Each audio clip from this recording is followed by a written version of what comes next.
It's time for Shawn and Maya in the morning. Quick pitch to Walter, looking for the record, cuts back, he's got it, he's out of it at 25 and the 26-yard line. Walter Payton becomes the National Football League all-time leading rusher. Jordan, open, Chicago with the lead. The Chicago Bulls have won their 6th NBA championship. Chicago has won the Stanley Cup. Palmero over the head of Jenks. Uribe charges, throws, out! And the White Sox have won the World Series.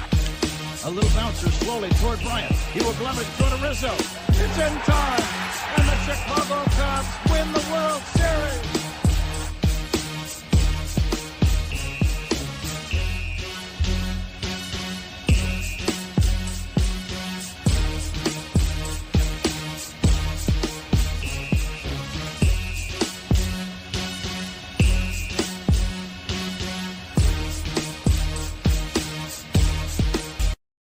What up, what up, what up? Welcome to Shawn and Maya in the morning on this TGI Mickey Ficky Friday. It's the weekend, baby. Man, I'll tell you what, I am fired up. Memorial Day weekend. Man, just a reminder, we won't be on this coming Monday. We're all gonna, in honor of the fallen veterans, which is what Memorial Day is, we are going to be off. But that's not going to stop us from having a good weekend and having a phenomenal show today. Guys, I'm your boy, the Superback, Shawn Sierra. Thanks for tuning in. Now, if you're watching us on Facebook Live, I guess you found us on Facebook. Now, if you're not, if you don't follow and you haven't liked SportsZone Chicago or Shawn and Maya in the morning on Facebook, what are you doing? What's your problem? What are you waiting for? What's the matter, you, huh? What's the matter, you? Okay, what's your problem is? What'd you problem miss? Make sure you go to SportsZone Chicago on Facebook and Shawn and Maya in the morning. Go to both of those pages on Facebook. Click boop, boop. Click like, just like you like that. Boop, boop, just like that. Okay, click like.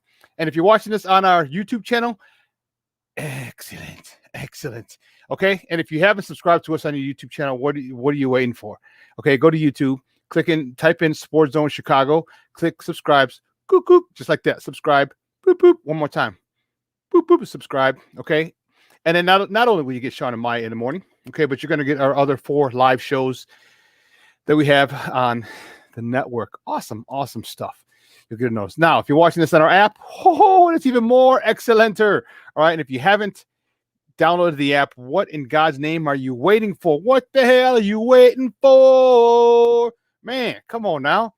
Wherever you get your apps from, iTunes, Google Play, Amazon, Costco, Sam's Club, Walmart, Macy's, wherever you get your apps from, okay? Type in SportsZone Chicago, download it, take us with you on the go. And like I said, for the YouTube channel, okay, you can catch our 5 different live shows, 4 in addition to Shawn and Maya in the morning, 4 additional ones, okay? Plus a host of podcasts on there as well. Check it out. Now, you can also tweet the show. You can tweet us at SM_mornings or at SportsZone Shy, the CHI, at SportsZone Shy. Now, if you want to follow me, just me, personally online, want to know what I did? Let me tell you what I did. Want to know what I did? Here's what I did. I made it nice and easy for all you folks. Nice and easy. One handle for Facebook, Twitter, Instagram, Snapchat, the Snapper. All one handle at the Shawn Sierra. If you want to follow my lovely co-host, Maya Akai, you can follow her on Facebook and Twitter at the Sports Chica. And if you want to do it and just follow her on Instagram because you do it just for the gram, then just follow her at Maya_Akai. It's MAYA_AKAI. Man, I would be remiss if I didn't bring him out. He's the man that makes everything run all smoothly and shit over here. He's the man behind the curtain, the Wiz. But I like to call my Puerto Rican Swiss Army knife, Ivan Vargas. Ivan, what's up, Papa? Sure, Shawn. You know what? I real quick, because I gotta grind my gears moment with people outside of Chicago talking about the Bears, like giving their 2 cents. It's like it always seems like people, whenever the Bears have an inkling of a silver lining, whenever the Bears have something to hold on to, it just seems like people on the outside want to stir up BS, with the city because they know how fickle Bears fans could be. And it just seems to me that everybody and their mama wants to put their 2 cents in about Justin Fields. And now people want to go ahead and retract comments that they made about head coaches, Stephen A, and stuff like that, so they can get closer to the Bears. And I'm just like, man, y'all need to just back y'all asses up to about 100 feet, 6 feet apart, 6 feet away still. I didn't hear anything broken. Stay the hell away from the Chicago Bears business. Keep your mouth. Keep the Bears name out your damn mouths, man. Because all I heard was some BS talked about the Bears, how the Bears are done. Us too. But us as Bears fans, we see the ins and outs. We pay attention to this shit every day. We're in it. You know what I mean? We don't just go ahead and say, oh, we see the highlights, we see some of the headlines. We go ahead and check Twitter, make sure see what the new fad is, what's trending with Bears fans, and then talk about it. We talk about everything. We're in this shit. You know what I mean? So people on the outside nationally that want to just keep running their mouths about the Bears, just mind your damn business. Because as soon as something and I'm telling you, as soon as this kid gets on the field and things start working for the Bears, guess who's going to be puckering up to kiss some ass? Oh, no, he's great. He's great. I knew it. He was my favorite quarterback in the whole draft. Oh, man, I knew was great. I love Nagy. Get your ass out here. Tell him, Ivan. Tell him. Tell him, boy. Hey, stay out of Chicago Bears business. Man, I'm telling you. Woo-wee. Now you got me fired up, man. You know what? The hell with everybody. I heard another dude on the radio this morning talking about that ish. And you know what? And then Chris Sims is popping off at the mouth. Listen, dude. Okay. Here's my issue. Okay. And then here's what he did. He hedged his bets. Very good, Chris. Very good, buddy. Very good to hedge your bets. He's like, well, I have to see before I move him up. Okay. He goes, it's not personal. I just have to see this and this. Okay. What more do you have to see? Tell me what Trevor Lawrence did that Justin Wilson. Who knows Justin Wilson? That Justin Fields didn't do. Okay, maybe there'll be a mix between the two. Beside winning the national championship. Okay, understandable. But tell me everything else. Justin Fields has got to the national championship game, beat Trevor Lawrence in the college football playoffs. Okay, so the only thing that Justin Fields didn't do that Trevor Lawrence did was win the national championship. Justin Fields got his team to the national championship game, but was unable to beat the NFL's 33rd team in the Alabama Crimson Tide. So you know what? This is a quarterback, and I feel you, bro. I feel you. And guess what? I'm on 10. Don't be fucking with our quarterback, dude. Okay. And the guy just got out there. It's like the guy just got out there. He's breaking all types of narratives. He is so laser focused. The last time we heard about Justin Fields, the last time we heard of Justin Fields was from one of his teammates saying that dude is all business. All he's doing, he's probably working, like looking at film somewhere working, getting ready to try to take this job from Andy Dalton, because it is Andy's job as of right now. But going back to it, and I had my doubts about Justin Fields, but it's just weird to me how the Bears just all of a sudden became fashionable instantly once again. Once you get a quarterback, that now you want everybody to go ahead and nitpick him before he gets out on the field.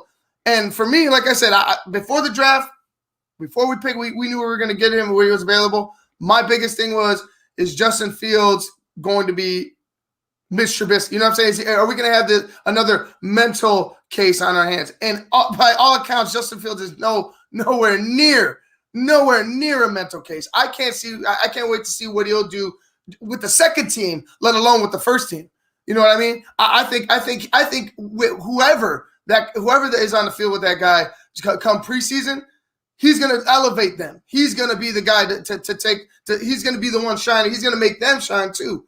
I just feel like now that we have Justin Fields, now we know somewhat about the man that he is and what he's about, worth ethic wise.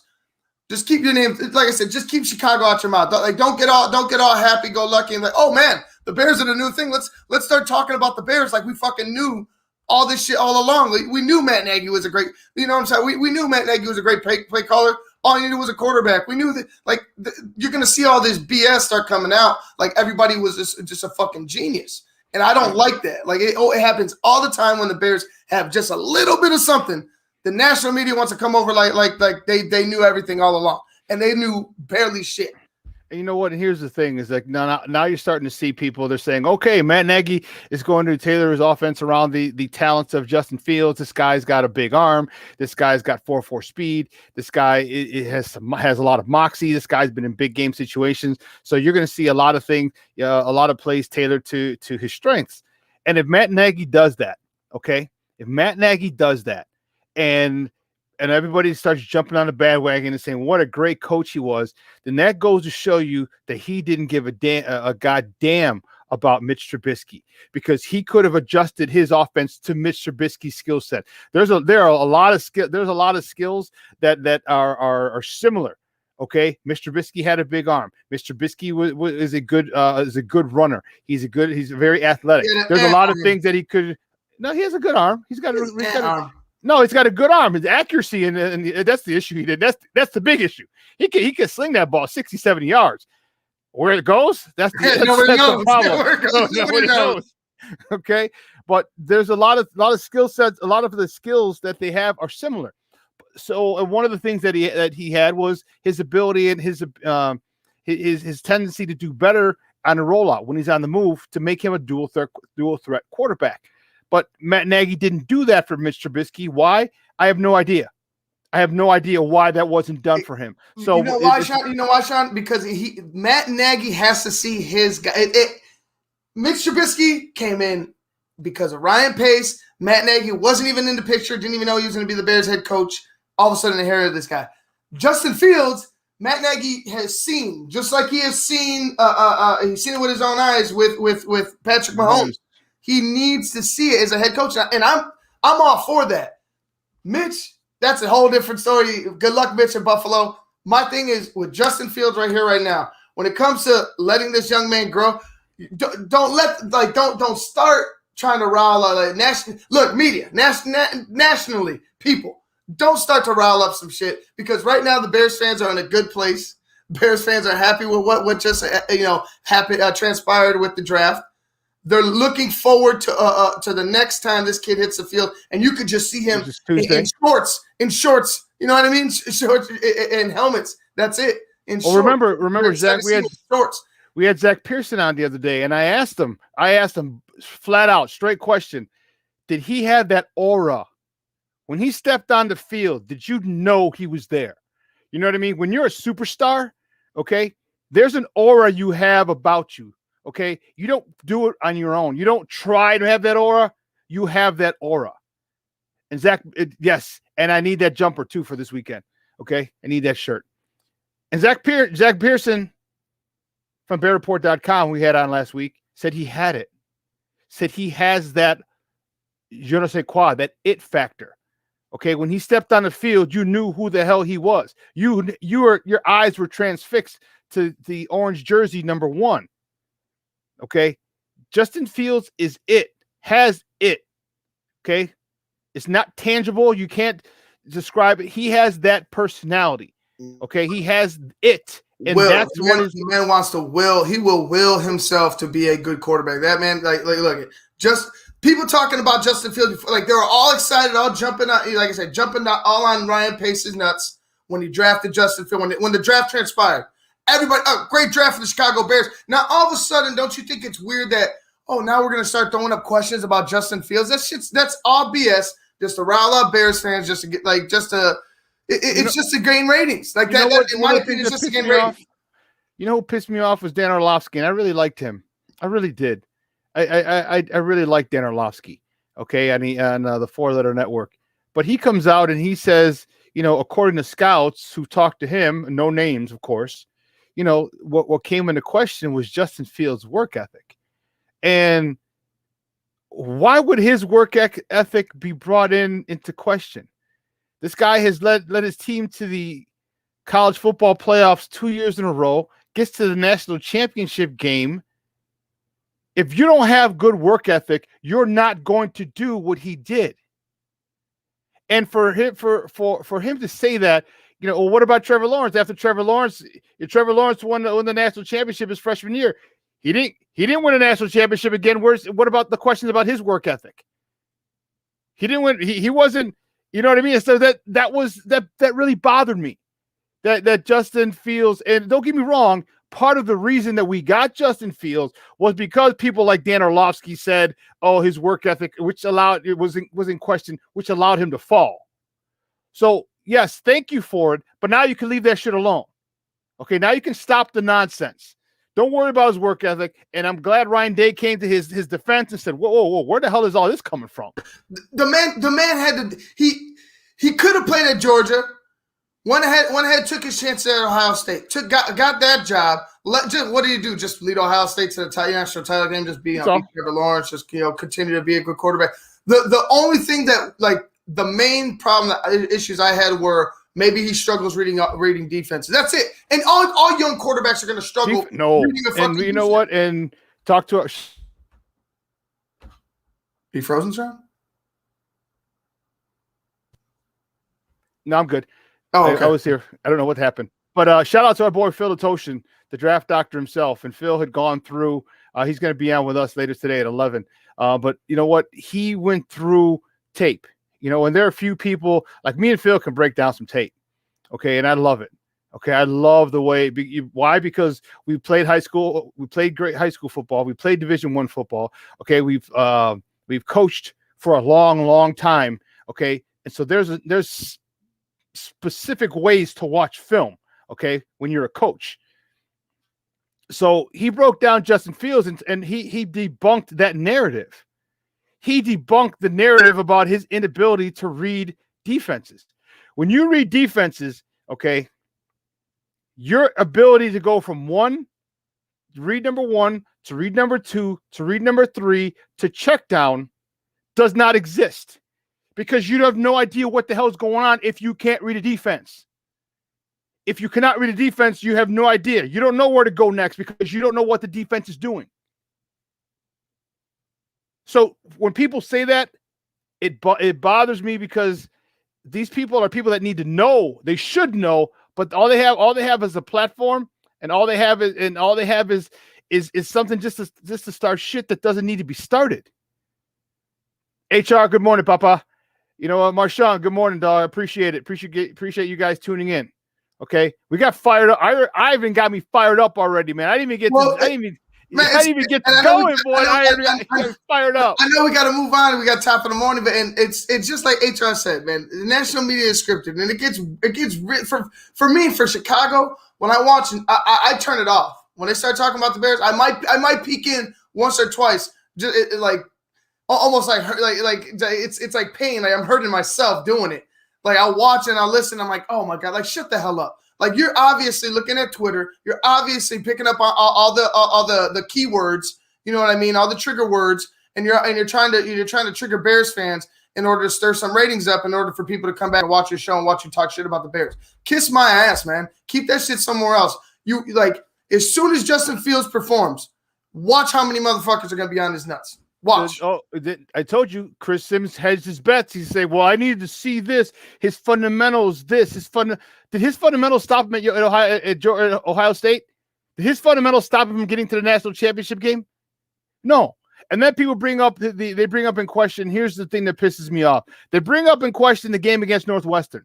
They're like, oh, well, Northwestern was able to confuse them. I bring up those games too. But you know what? Then you go show me a game. Then you know what? Then the Chicago Bears defense was so awesome. They frustrated Tom Brady last year. That's high school, but that's high school. I mean, that's college. I mean, that's college. But what I'm saying is, quarterback there, you come up against good defensive coordinators. Okay, you come up there. You name me a quarterback who hasn't struggled. You name me a quarterback who hasn't had a 2 or 3 interception game. You name me a Hall of Famer. A Hall of Fame quarterback who hasn't had a 2 or 3 interception game, who hasn't had a game that you say, oh, damn, what hell was happening to him? It happens to everybody at every level. Everyone at every level, whether you're a quarterback, whether you're a wide receiver, whether you're an offensive lineman, you have shit games. It's the law of averages. It just is. So when they say, well, Northwestern got to him, okay, but what about Clemson? He threw 6 touchdowns, but Northwestern got to him. So you're going to go back to the one bad game, but you don't want to go talk about the 6 touchdown game against a team that was just won the national championship 2 years ago to the quarterback that he's been going at it neck and neck since high school. So the narrative, when you can make it whatever you want, it's called the spin doctors. However you want to spin it, That's how you present it. Justin Well, Fields. let's move on. Yeah. We want to give our guy. Listen, guys, we have a great show, but we need you to get interactive with us. So whatever platform you're watching us on, you see Marshawn said typed in, said what's up. HR typed in, said what's up. Hey, listen, whatever platform you're watching this on, okay, just type a question or comment right there on the platform. Our super producer Ivan will put it on the screen. We'll talk about it. We'll incorporate you in our show. Now, 10 o'clock, we have Alex Pat. Oh man, we got some Cubs talk. Hey, Ivan, we got some Cubs talk for you, baby. Alex Pat. I don't know if you saw Javi and Mago yesterday, boy. He was like, The Pittsburgh Pirates are that bad, dog.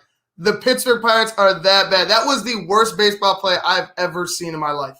Yeah, I wish I could argue, but I'd argue if I could, but I can't. Okay, so Alex Pat's going to talk to us at 10 o'clock and then 11 o'clock. You know what it is. It's Friday, man. It's time for the two-back set at 11 o'clock. Our guy, the man, the myth, the legend, Phil Latoshin from the Tape Never Lies Network. He and I are going to sit and talk some football. We're going to talk about this Justin Fields debacle and why people seem to I shouldn't say debacle. This nonsense, this stupid ass narrative about Justin Fields and people hedging their bets so they can come back and say, well, all I said was he had to show me I had to see improvement. Who the fuck are you?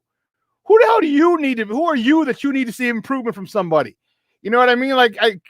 Because people say dumb things because of things that they've done. All right, Chris, I respect the fact that you're in the league. Okay. But are you a quarterback guru? Don't ask me. So many different times, people will say, well, he played in the league.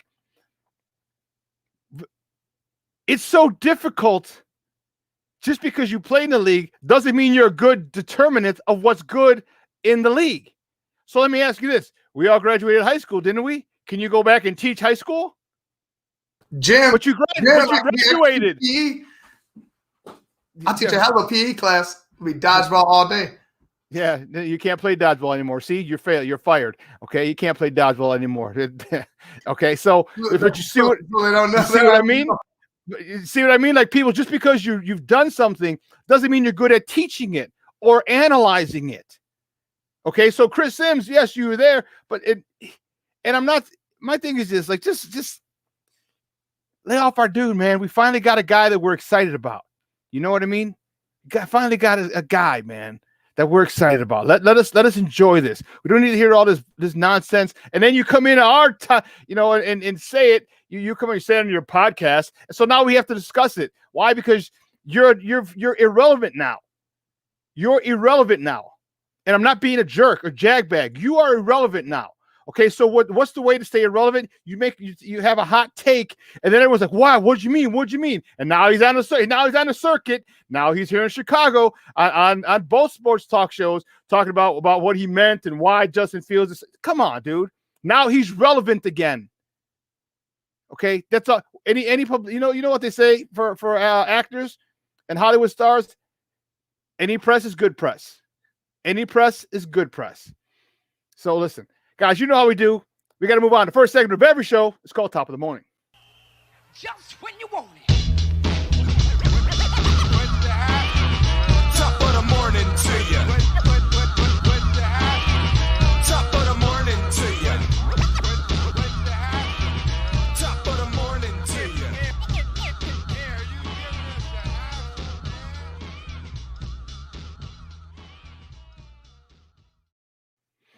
The Top of the Morning segment is powered by the Chicago Crusader newspaper. And with that, we bring in their guy. We're bringing our guy. We're bringing your guy. He's the guy, man. This guy is one of the co-hosts of one of the hottest shows here on SportsZone Chicago. It's called What's Up, Cuz, that he hosts with his cousin, Lance C. Irvin. He also works for the Chicago Crusader newspaper, and he's the dude you can find on Twitter at JCoyden, JAYCOYDEN.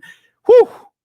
Man, let's bring him out. Our boy, Jason Palmer. Jason, what's up, Papa? What's up, man? Don't judge me, Shawn. I gotta tell you right off the bat. Please don't judge me. Why? I broke down and turned on my heat last night. Oh, that's okay. That's okay. I know. I turned it on last night too. I turned it on last night evening, and then I turned it off at night, and I actually sleep with the window open, and it's nice and cold. You one of them people? Oh yeah. God! Oh, dude, I can't stand them people. I'm telling you, listen. Do you have a big down comforter? I would imagine. Yes. No. Yes, I do. Dude, there's nothing like sleeping with the window open and getting your ass under that down comforter. Dude, there's nothing like it. Man, let me tell you something. I've had the best sleep in the last, I don't know, 3 weeks because I'm opening that window and get under that down. Boy, man, I wake up fired up, ready to go to I haven't been able to go to CrossFit because of my ankle, but I'm good. I'm better now. I was swimming this morning.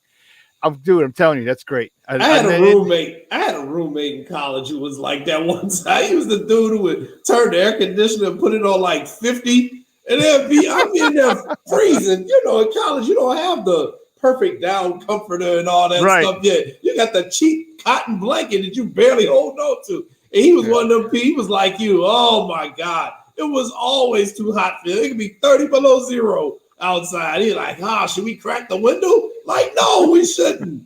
Oh my God. Yeah, man. So, everybody had all these plans for Memorial Day weekend. They gonna kick it. And, the Midwest weather said, well, okay. That's what you want to do, right?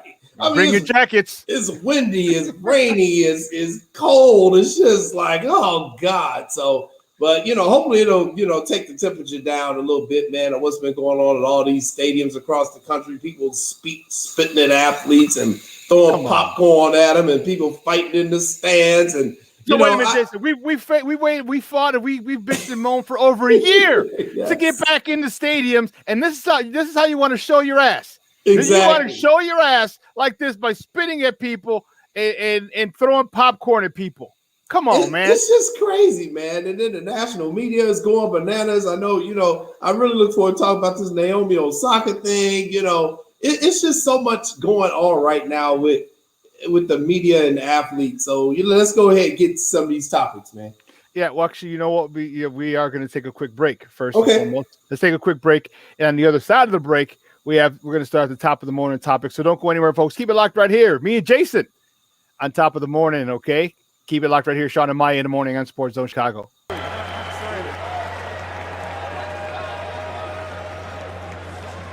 Boy, how exciting is this?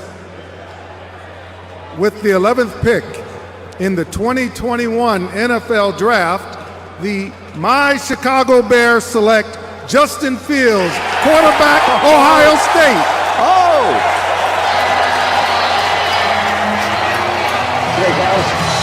This is a founding franchise in the National Football League. In 1920, as the Decatur Staleys, they have waited that long for a great quarterback in Chicago.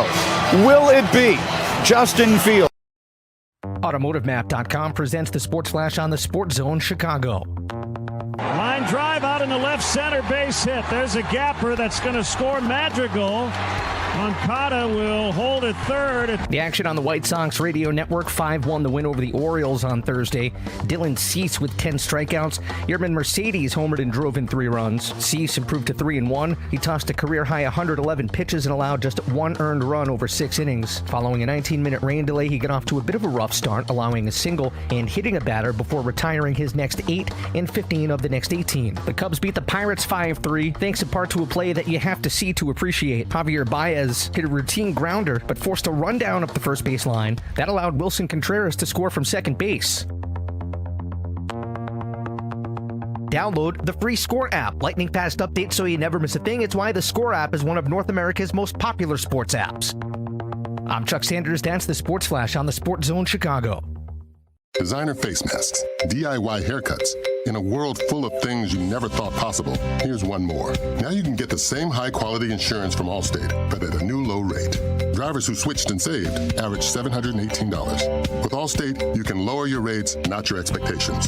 Visit allstate.com or call an agent for a quote today. Reported average annual savings when switching auto by new customers surveyed who saved with Allstate in 2019. In most states, prices vary based on how you buy. Not available in every state. Subject to terms, conditions, and availability. Allstate Fire and Casualty Insurance Company and affiliates, Northbrook, Illinois. Does learning a language feel like this? No habla español? Hablo. It's hablo? Yes. It's hablo. When you learn a language, you want to actually use it. Babbel is designed with that goal in mind. Since my husband is from Guatemala, I'll apply what I've learned in Babbel to our real-life situations. The app is so easy to use and it's so practical. It helps you learn things that you will actually need. Babbel, language for life. Celebrating 10 million subscriptions sold. Now try Babbel for free at Babbel.com. That's Babbel.com. Babbel.com.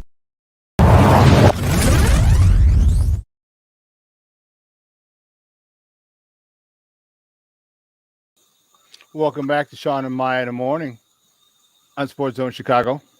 So let's get right to it. Our first top of the morning topics: the Cubs. There you go, baby. The Cubs. The Cubs beat the Pittsburgh Pirates. Okay, 5-3 yesterday. Hendricks on a bump. He went. What did he have? 7 innings. He gets the win. He goes 5-4. 7 innings, 6 hits, 3 runs, earned 5 Ks. But let me tell you something. The talk of it wasn't Kyle Hendricks getting over 500. Okay, it was Javi Baez, El Mago. Okay, El Mago had this. I don't know if you have the clip of this. But this man, he hits a ground ball to the third baseman. There's 2 outs. Wilson Contreras on second. Hits a ground ball to the third baseman. Third baseman throws it. It's up the line.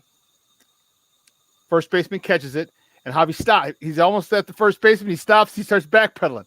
So the first baseman starts chasing. Now, mind you, there's a guy in second, so he's going on contact, and Wilson Contreras is going, and he's kind of trotting because he knows the ball's going to be thrown and he's going to be out. Javi's going to be out, but then he sees what Javi's doing, and he picks it up. And Javi's going back and forth. He gets a little closer. He jumped back a little. Take a look at it if you're watching this and not just listening on the app. Hits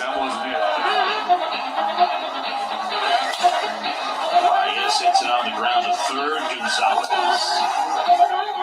Nope. Let me go back. No. Whoa. Oh my goodness. Hey, you know what? No one's at first. Let me run to first. Oh, you overthrew it first? Let me go to second. What? The ball gets away? Let me go to third. Oh, okay. Someone just got it. The reaction of Rizzo is priceless. I thought he was about to bust a rib laughing. That was a talk. Jason, how do you not, as a first baseman, just turn around and go step on first base?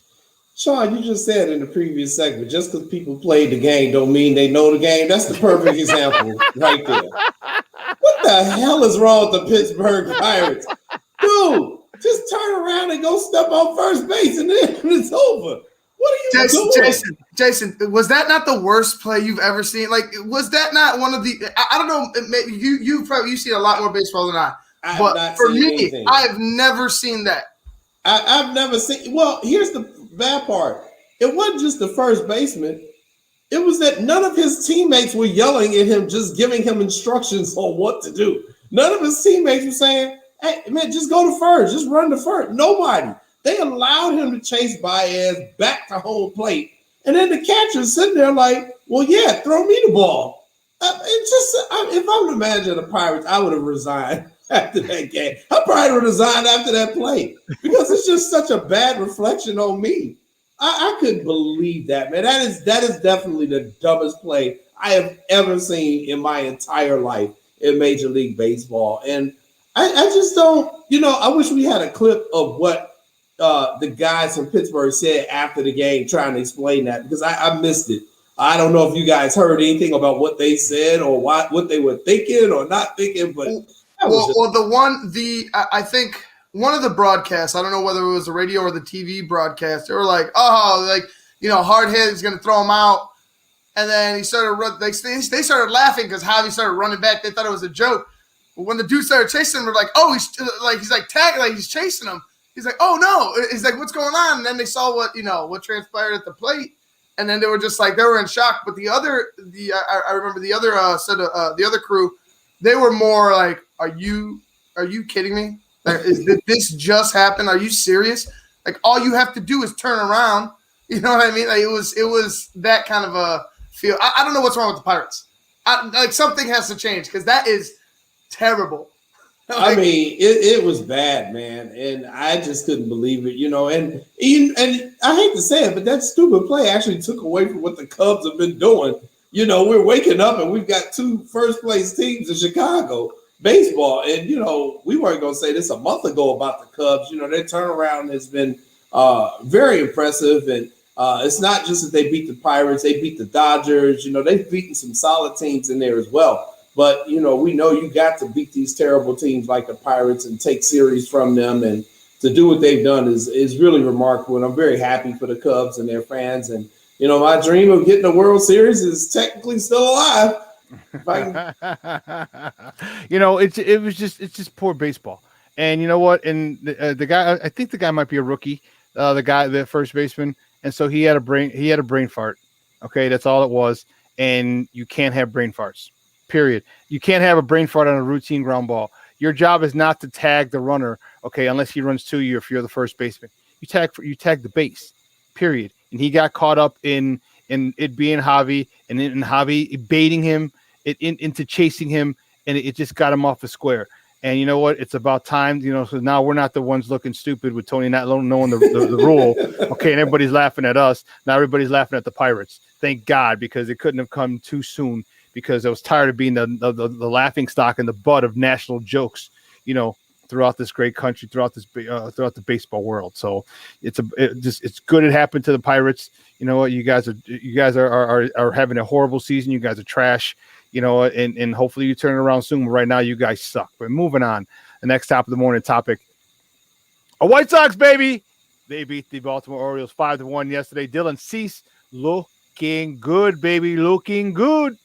Dylan Cease yesterday. He gets the win. He's 3-1 now, 6 innings, 4 hits, and 1 earned run. He just gave it that one bad pitch. Is Dylan Cease the guy Maya wanted to trade? No, Dylan Cease isn't the guy Maya wanted. That's right. Dylan Cease is the guy they kept. Dylan Cease, he goes 6 innings, 4 hits, and went 1 home run, 1 hit. He literally gave up 1 hit, and that was it. It was a home run. 2 walks and 10. Did you hear me, Jason? 10 strikeouts. I'm not going to take anything away from him, but the White Sox and the Cubs are both benefiting. We've been playing Baltimore and Pittsburgh, so we should all be racking up wins here this weekend. But, hey, man, anytime you can go out there and shut a major league team down like Dylan Cease did, you got to give this guy credit, man. 10 strikeouts. I mean, he was out there dealing.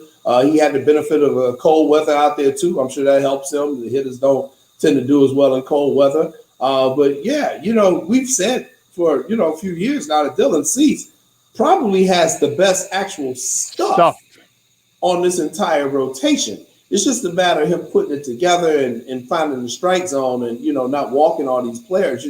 It's that, like you said, in the head for him. And, he started to put it together this year. I hope he can continue this consistently because the dude has lights out stuff. And what I really like to see yesterday, Shawn, after one of his strikeouts, did you see the emotion he gave? He kind of gave like a yeah. And I'm like, this is not Dylan Cease. We're used to that very just stoic, and I'm good. I was like, good, kid, build that confidence within yourself. Know that you're the man when you get out there on that mound, man. I'm just very happy to see what he's been able to do, man. I still got some concerns with Grandal behind the plate. But, I think Cease, he's having a breakout year so far, and I hope he can really keep it up because we're going to need him and that rest of that rotation to perform if the White Sox are going to win this division. Man, who you telling? Look at the back of that order, 3, 4, and 5. They're giving me a lot more than 1 and 2. You're talking about Lance Lynn, Dylan Cease, and Carlos Rodon. Dude, those would be my 1, 2, 3, not necessarily in that order. If we had a playoff series starting today. Those 3 would be the 1, 2, and 3. Now Lucas Giolito, and let's not get it twisted. Lucas, when he's on, that Joker's on. Yeah, that Joker's on. But he still doesn't have that it for me. He's got the talent, he's got the stuff, he puts it together a lot, but he doesn't have that it factor for me. Okay, and whether he gets it or not, I don't know because it's not something you go and buy at the store. Maybe he can, him and Cass can talk about him getting it, or he has to go back to Driveline again. But he doesn't have that oomph. All right, Michael Kopech has that oomph. Yes, he does. That, I'm the best dude in this God-blessed stadium. Not if in the stadium I'm the best dude. And it's not an arrogance. It's an aura. It's a confidence that he has. You're starting to see that confidence with Dylan Cease. You see it with Lance Lynn. Lance Lynn's like, dude, I'm going 7+, 120 pitches. Don't bother me until I get to 110. then get someone warmed up. Okay, and that's what, dude. How awesome is that as a Sox fan? Okay, because Jason, you and I are old enough. We remember that 05, 05 season. I just need 3 pitchers, maybe 2, the starter and the closer, maybe a setup man for an out or 2 in the 8th, and that's about it. But then Big Bobby Jenks is coming in. We're used to starters going, baby. We're used to starters taking it. You get into a funk, get your ass out of it. And we're used to pitchers getting out of the jams they get themselves in. Not this, oh, no, we got a pitch count. We got this. Jason, can you explain to me why, with all the technology, with all the advancement in training, that now pitchers can't have to go shorter? So I can tell you why. I actually think this is the reason why. And it's because pitchers are throwing harder than they've ever thrown before. Back then, and I'll just go back to 05, 94, 95 mile per hour on a fastball was considered you was bringing heat for a starting pitcher.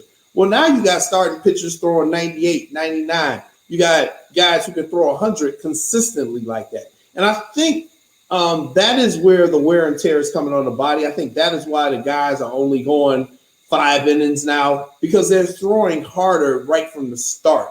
But they should be stronger, Jay. With the strength and conditioning coach, with the flexibility coaches, with 5 guys now in the rotation, you have an extra day. It doesn't make sense to me. In theory, I agree with you, but I also think it's also the reason why we're also seeing more pitchers are getting hurt, Sean. I mean, look at our 100-mile-an-hour throws. Crochet, he's been hurt. Kopech, he got hurt. I just think we're at that part of human evolution where, they're throwing faster, but they're losing some of their stamina and they're getting hurt more often. So, are we at that point where the human body is at its limit? Or are we just going to see where it's going to still take a few more years for them to continue to develop to be able to consistently do this? But, it is very interesting that, nowadays people are out after 5 innings, hell, sometimes 4. And they're making it a bullpen game. And I don't like doing that because I just think you're wearing out the bullpen. So, when I can get me a starter, they can go 7, God forbid, 8 innings. Yeah, you can really roll it. If the White Sox can get those guys to do that. And if you notice, our bullpen is starting to get a little bit better. Evan Marshall came in, pitched well yesterday. Matt Foster came in, pitched well yesterday.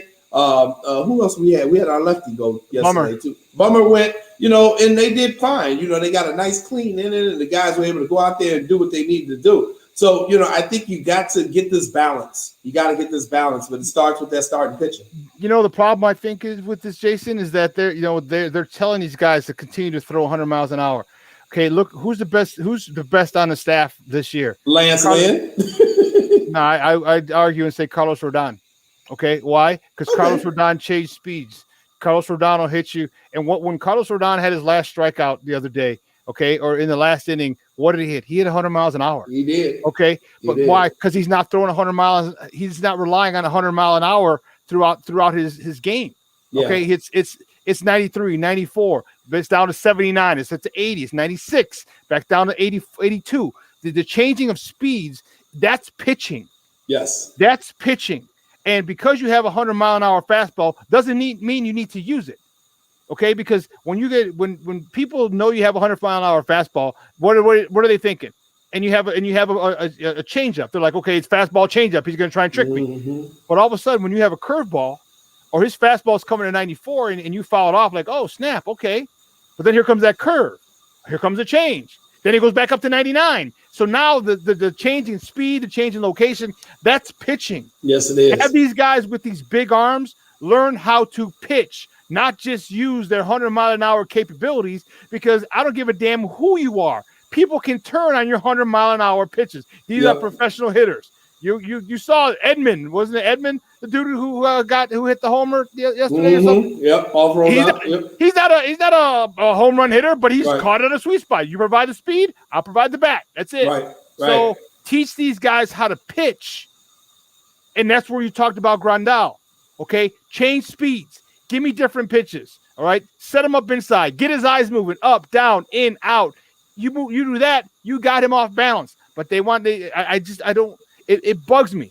It really bugs me. Stay down in the 80, stay in the 87 through 94 range on your fastball. Okay. And then when you got to dial it up, get to 96, 98, 99, 100. Okay. And you don't show it often, But just let them know in the back of their mind, like, oh, snap, he got me at 2 strikes. He might try and blow by. Oh, damn, here's a changeup. I'm way out in front. That's why one of the most effective pitchers I've ever seen in my lifetime, and I'm talking across Major League Baseball, was Mark Burley, man. And I don't think we appreciated Burley enough, man. This dude's fastball couldn't break a pane of glass. But couldn't break an egg. But he's thrown no hitters. He was a multiple, all-star. Because he changed speeds, he was very accurate with his control. But a lot of it was just his location and varying the speed of his pitches, man. So, I do think Dylan Cease is now learning how to pitch. We have throwers and you have pitchers. And, I think right now we're starting to see a lot of the White Sox former throwers turn into pitchers. Thank you for Katz, because if you notice the thing about the pitchers, they're incorporating their lower body a lot more. And they're not putting so much torque and stress on their arm, on their elbow, their shoulders, and their back. Okay. And this is how you remember who was the best at it was Tom Seaver. Remember, Tom Seaver would always have that dirt stain on his right knee, because as he pitched, he would always come over the top, and his right knee would hit the mound. That's perfect pitching form.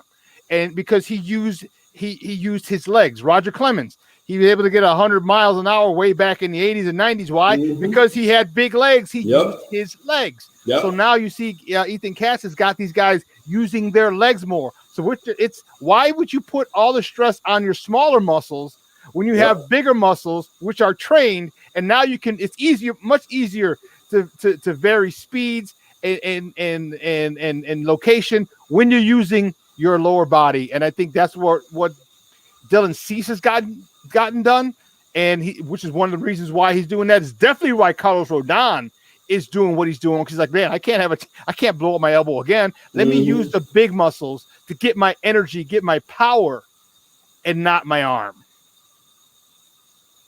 So the White Sox have just announced, just released these new Southside Connection uniforms, and I have I have a video of it. Breaking news. I'm about to go ahead and put it on. I don't know if I can get it direct, but here I'm going to try to get it on right now.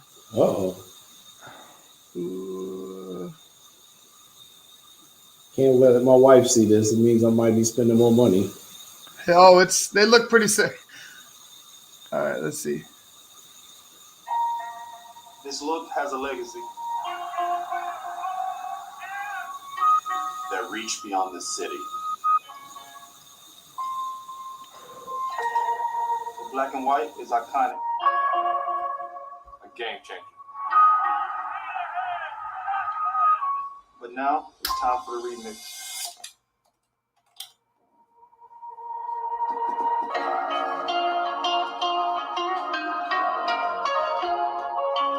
Time to rep our city. Shy. Southside.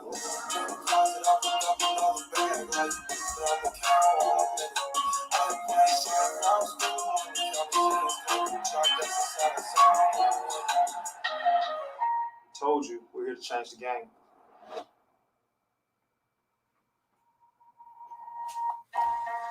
This look has a legacy.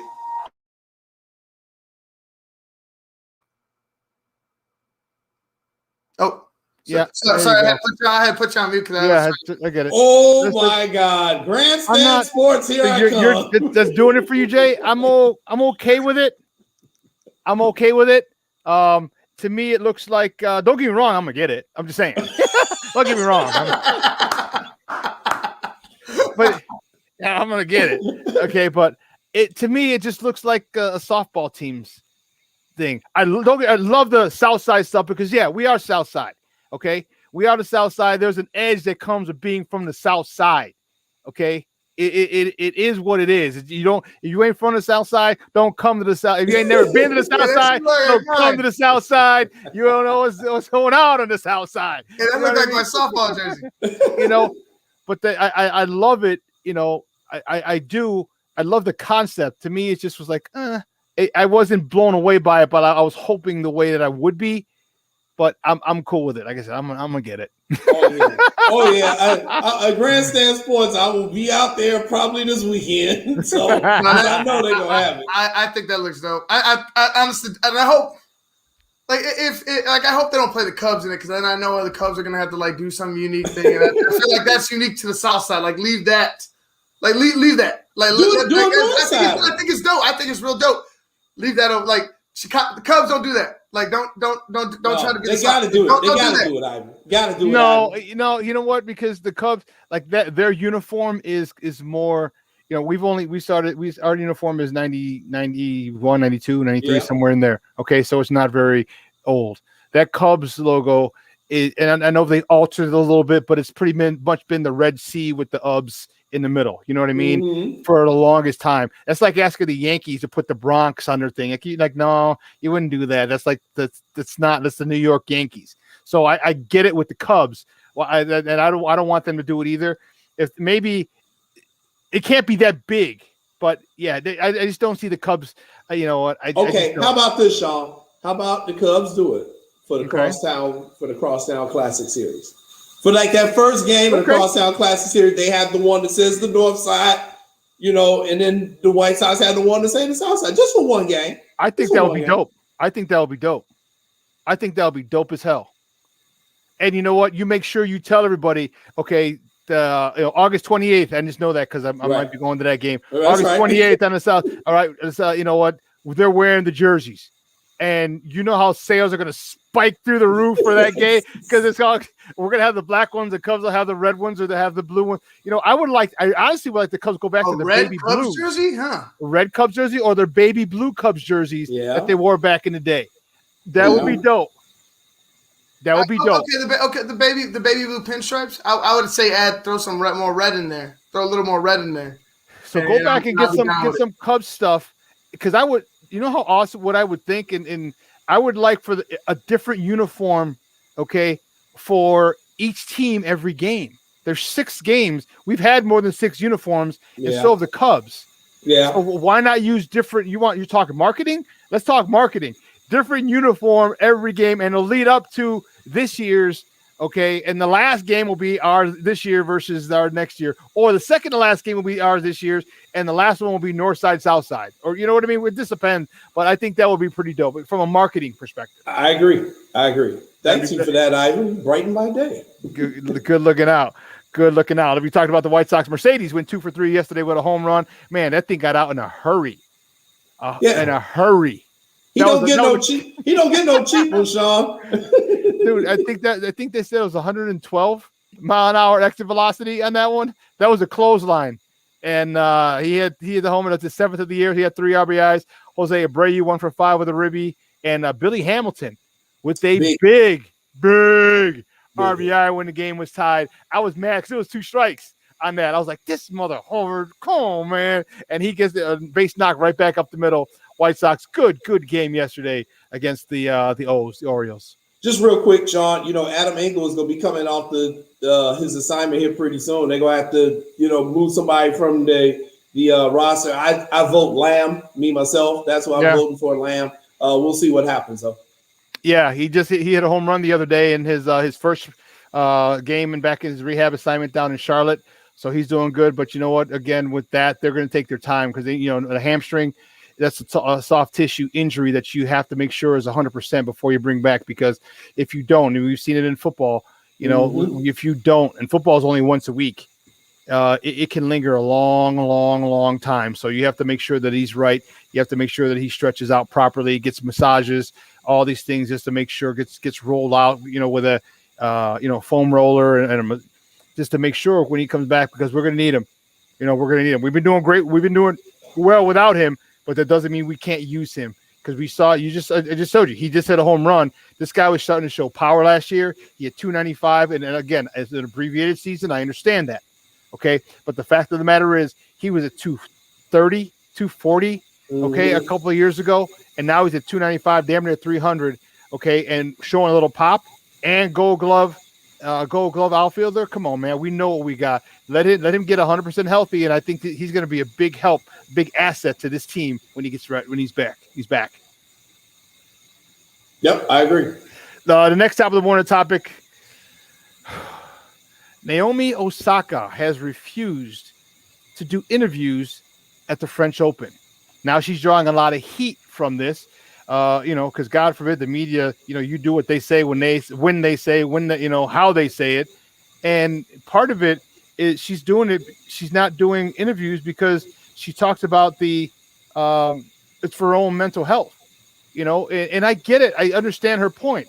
How many times do you have the same freaking questions asked by the media, just rephrased and reworded? She's like, I'm not doing it. You're fine. We're gonna find you money. She's like, and I got money, and she obviously she's not thick-skinned like Beast Mode, where he's just like, I'm here, so I won't get fined. I'm just, where he's answering questions, but he's not answering the question. So, it's give me your thoughts on it, Jay, because for her, if this affects your game, then you know what, do what you have to do for your mental sanity and for you to stay at your level in your sport. Naomi Osaka is going all Mary Lori Lightfoot on them, with who she's going to talk to and who she isn't. Here's my thing. I understand where she's coming from. I've sat in press conferences with fellow journalists, and I'm like, that's a terrible question. This is just a god-awful question. It's a question that's already been answered, or you're asking a question that they can't answer. Those are the ones that really make me mad. I understand where she's coming from, and I'm sure she's trying to make a point here, but she's not going to be able to sustain this. She's one of the biggest stars in the sport, and it's important that Naomi Osaka, it's important that Serena Williams, it's important that the stars of the sport talk to the media, because it helps to promote the sport. It helps to the sport grow. And the truth of the matter is she's got millions of fans around the world. If you don't talk to the media, then you're basically shutting out your fans. So there has to be respect, though, on both sides. And I feel as though she feels like she's not getting respected. It's hurting her game, some of the questions. And, some of it is I'm like, Naomi, you got to toughen up a little bit. But I also understand you're going to get bad questions. So we'll see how long this can go. But, she feels as though she's doing this for her mental health and she needs a break. I'm cool with it, taking a break, but I don't want to see her just not talking anymore to the press when she's at these events. You know what, Jay? Here's the thing. No one ever gives the press shit about when they give shit questions, okay?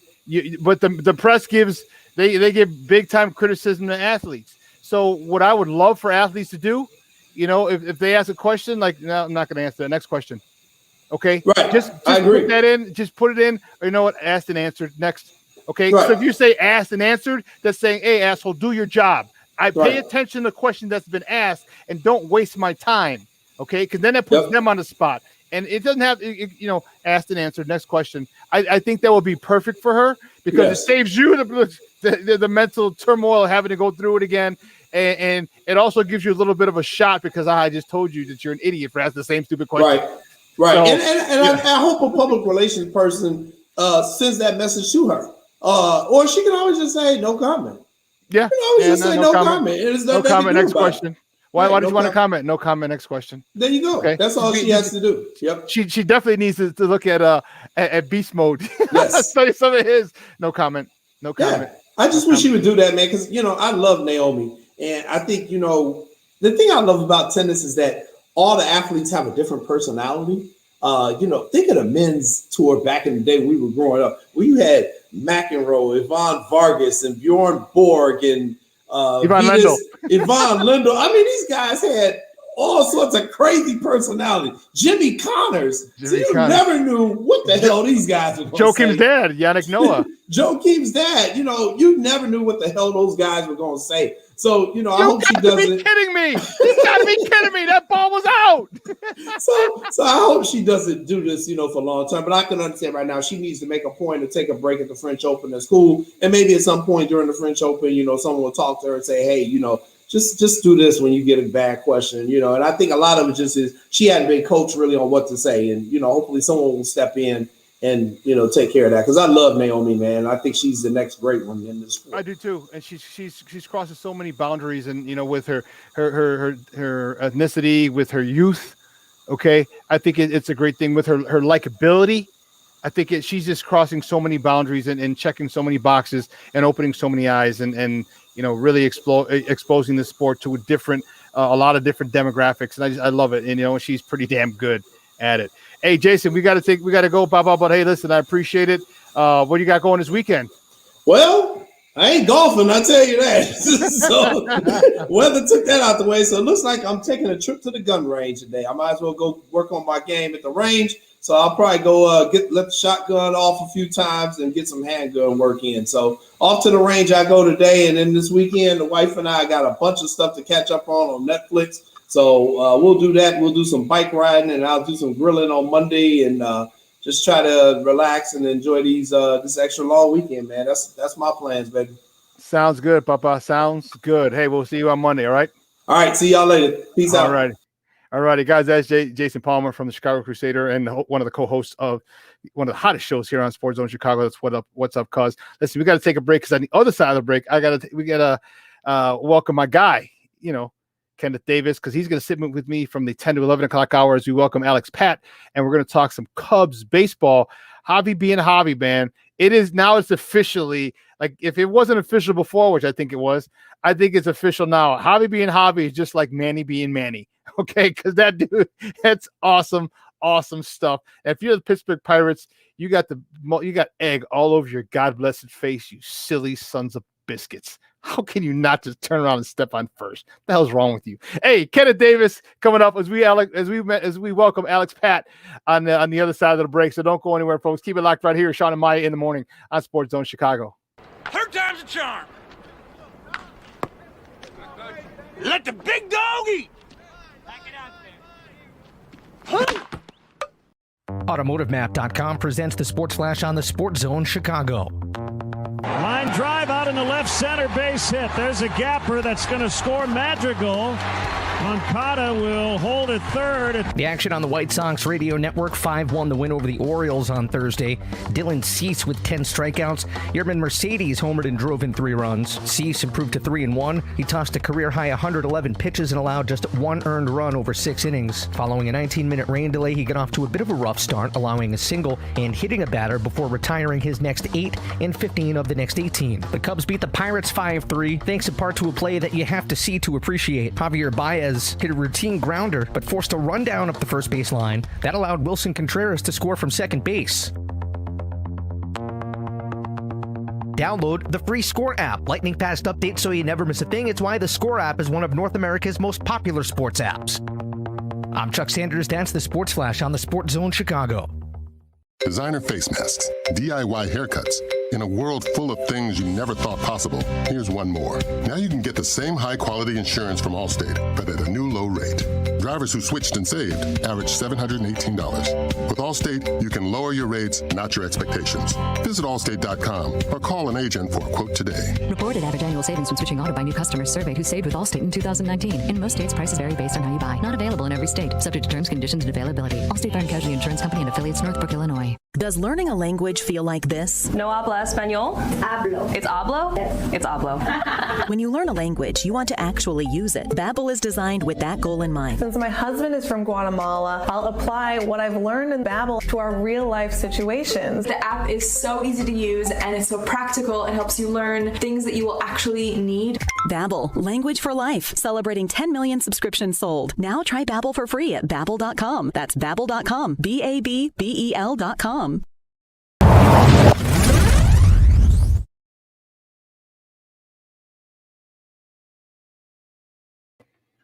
Welcome back to Shawn and Maya in the morning on SportsZone Chicago on this TGI Mickey Fakey Friday. It's the weekend, baby, and I love it, guys. Just got off with Jason Palmer. He's one of the co-hosts of one of the hottest shows here, and he was sitting in for Joseph. He comes on Fridays in the top of the morning segment talking some ish. That's how we're doing. Let's welcome my next guest. He's going to sit with me from the 10 to 11 o'clock hour. He is the host of That Davis Show and new host of the Under Center podcast on NBC Sports Chicago. He's a guy you can find on Twitter at That's Davis. Guys, let's bring him out. Ken Davis. Ken.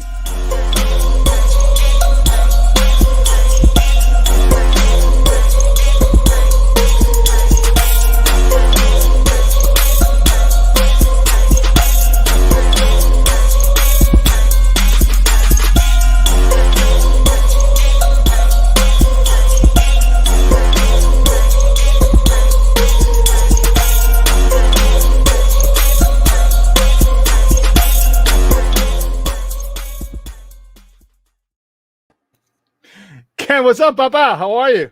What's going on, Shawn? What's going on, Ivan? How you brothers doing today? Man, we're doing really good, brother. We're good. We're doing good. Excited about this Memorial Day weekend.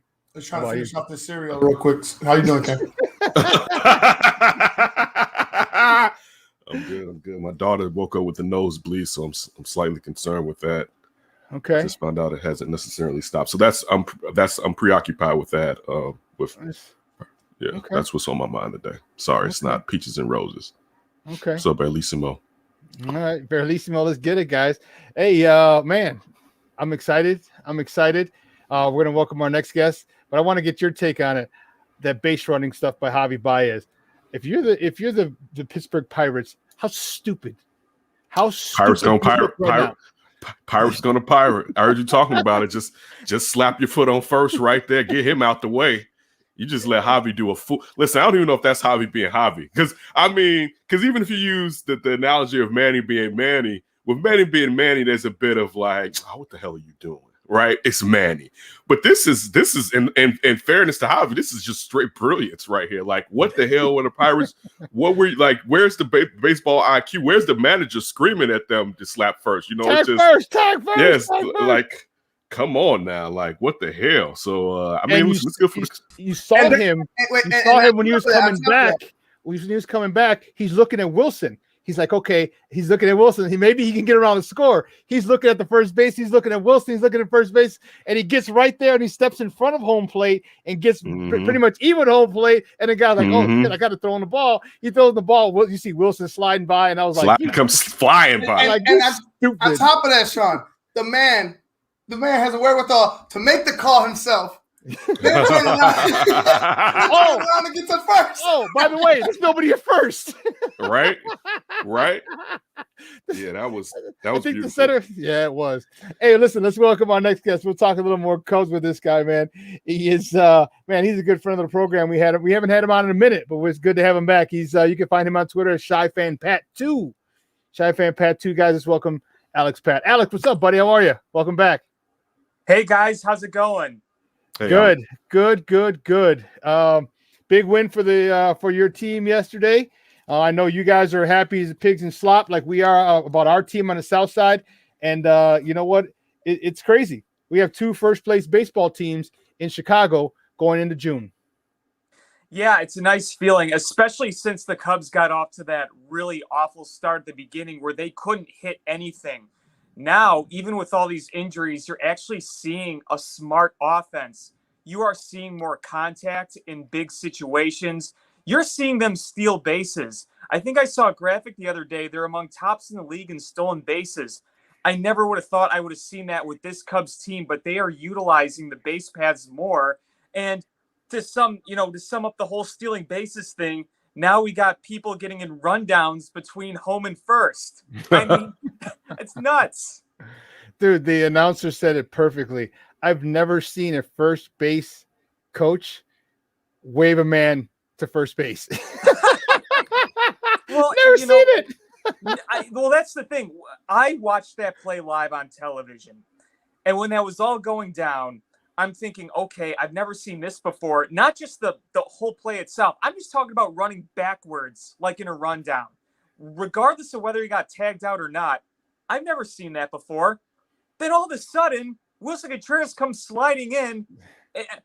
I mean, I couldn't process what was happening because you had 2 easy ways to get the out.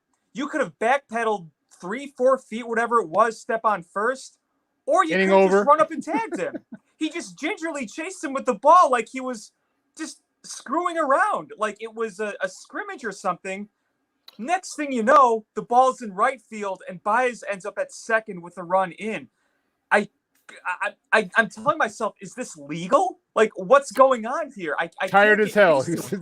He's at second, tired as hell. He's like, I'm safe, right? I'm safe, right? And I mean, it's kind of a stroke of genius because you see the throw obviously brought him off the bag, but it's no big deal because he's in front of the base. It's not like it's behind the base where you have to run to the bag to win a foot race. You're in front of him. But Baez just decides immediately, I'm going to bait this guy. I'm going to go backwards. And then this is how this all unfolds. I mean, yeah, the Pittsburgh Pirates should hang their heads in shame for that play. But when you think about it, it's kind of genius to think this guy's in front of the bag. Why not try to bait him and move backwards? I mean, who thinks of that? I wouldn't. Nobody else clearly has. No one's ever seen that play before. Genius. Alex, you brought up the base running as far as steals and also the situational hitting. Now take Chris Bryant out of it because he's basically been stud all season. Why do you think this is taking place now? Is it David Ross? Is it just the players? What's happening to get this team to play in such a smart fashion? Well, I think that they realize they have to change their game a little bit because you saw last year, despite winning the division, they had a lot of trouble with scoring in many points of the season. And I think it really woke them up when they got just shut down in the playoffs. So I think David Ross, being the kind of guy he is, he's a guy that is always going to preach you got to make adjustments. And, I think he realized, as did the players, we got to do something different here because we know we can't sustain a winning division record in a 162-game season the way they played last year. You could get away with it last year because, A, your pitching was really good, your starting pitching particularly, and B, it was 60 games. That's a small sample size. They realized they can't play like that offensively the same way over 162 and be in a race for a playoff spot. So I think they all just said, you know what, we got to change our philosophy here, and we got to make sure that we are better at situational hitting. And, we realized today home runs and strikeouts are at an all-time high. That's how you score a lot. But the value of still being able to move runners up, put the ball in play when needs to be, you can't take that away. That's always going to be a part of baseball no matter what. Hey, Alex, thank you for mentioning that. For me, I'm still, because I like to equate it to my guys on the south side, but it's definitely equatable to the guys on the north side. Like small ball is still has its place in baseball, and people like chicks dig the long ball. We get it. You love the strikeouts and all that other stuff. But the fact of the matter is that there are times where you got to get especially if you're facing a stud, a guy who's dealing on the mound. All right, you got to have to bunt. You got to get him on, get him over, get him in. Or you have to manufacture runs, and I think the Cubs have been able to do that in a way that for whatever reason it's been under the radar. Because just a couple of weeks ago they were in fourth in this division. Okay, Talk to me about this starting pitching, because once they let Yu Darvish go, we're like, okay, great. Okay, well we got the professor. Okay, we signed Jake back. But really, after that, Albert Alzolay, you weren't really sure. He showed signs of brilliance before, but now he's asked to step up. Zach Davies, you didn't really know for sure. Again, you saw some signs. Talk to me about this starting rotation and how vital they've been in this whole renaissance of Cubs baseball this season. Well, I think that with the starting rotation, some of the guys are just adjusting better to their game. You're not going to get a lot of missed bats with this rotation. And I think one of the biggest bugaboos early was the struggles of Kyle Hendricks. But, I mean, the reality is he struggles to start the year. I mean, that's just what kind of happens with him. Once he kind of gets going, then I think it's easy for the other guys to get a rhythm. But it's going to be key for these guys to at least be solid going forward. I said this on the last time I was here. We know Jake Arrieta is not the same guy anymore. He's not that Cy Young ace anymore. But when he gets in a groove and gets some ground balls and flyouts, that's when things start to work. Maybe you keep the pitch count down a little bit by getting grounders and flyouts. With Zach Davies, he relies on contact solely. He's not going to miss bats. We saw it was pretty ugly early on. Now I think some of the bad luck is evening out a little bit, because let's be real. When you're a contact pitcher and guys are always putting the ball in play against you, you're going to have stretches where you're getting lucky, where those hit balls are turning to outs. You're going to get unlucky where everything put in play is going to find grass. So I think some of the luck is starting to even out a little bit with him, and it allows him to go 5-6 innings. Good example was the other night in St. Louis when he was able to keep it scoreless against Adam Wainwright. He was able to work around some trouble by getting contact in the right spots. I also think with this rotation, Albert Alzolay is very important, because he's the guy in that rotation that is going to throw 95-plus miles an hour. He's going to miss bats. He's your strikeout guy. Your youngest pitcher is your strikeout guy. So the more bats he misses, the better for him, because you're not going to have a lot of other guys that are going to miss a lot of bats in that rotation. So the more he builds, the better for the rotation. And he's just going to keep doing his thing. He's not going to be, at least, for right now, he's going to be part of that rotation. He's going to be taking the ball every 5 days. So the more he grows, the more important. Now, listen, with Azalai, is there any fear with him entering the unknown area of not having as many innings as he'll have in the near future? Is there too much being put on his plate, being such a young pitcher? Well, it's definitely a concern when you have a guy with a small sample size, because, baseball is a game of adjustments. Teams are going to adjust to him. He's going to have to adjust to them. I think the biggest thing to work on right now with him, which he's working on currently, is going deeper into ball games, because we've seen early on in the season, he can roll for 4 or 5 innings and then he kind of hits that wall. We want to see him go into the 6th inning and maybe even the 7th inning a little more as we go along. I think with him, another big adjustment that he's going to have to make, obviously naturally for any pitcher, is being able to do this every 5 days over 162, because as you said, we've never seen him do that before.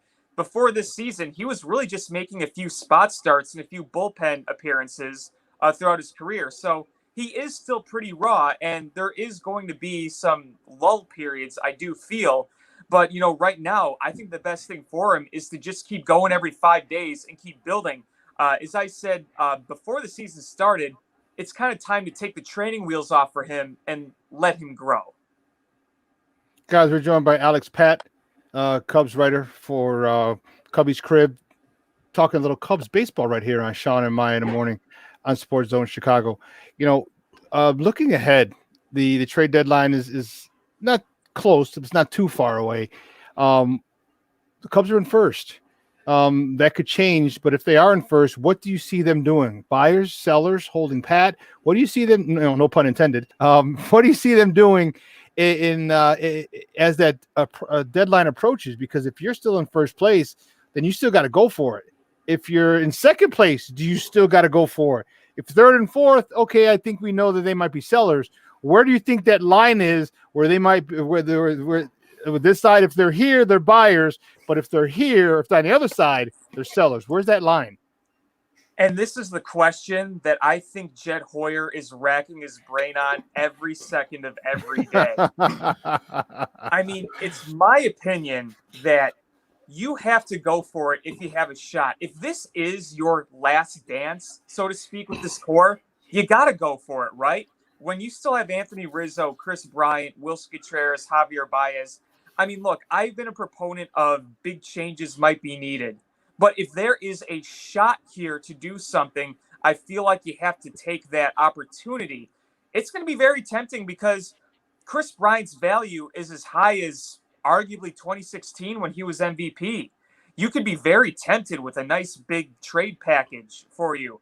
You also have Craig Kimbrell. Relievers always go at a high price at the trade deadline. There are going to be teams that are going to want relievers. You're going to be tempted with selling and getting future assets. But, if this is your last shot, you might want to take your last shot. I think if they're within 5 games of a playoff spot, they'll either buy or stand pat. I don't think they'll be aggressive buyers unless they are sitting pretty in first place and they think they have a legitimate shot at a pennant. If you're kind of teetering, you're not going to be buying, that's for sure. I only think the situation calls for buying if they are sitting pretty in a playoff spot. It's either going to be cautious buying, and what I mean by cautious buying is making small deals that don't involve selling major assets, or you're going to sell. You're going to sell assets on your squad for future assets to build in the future. But, this is a very, very tough spot. It's my personal opinion that if they didn't trade Yu Darvish, they would be more aggressive. Because I think they'd be better with Yu Darvish, obviously. You have him as your ace.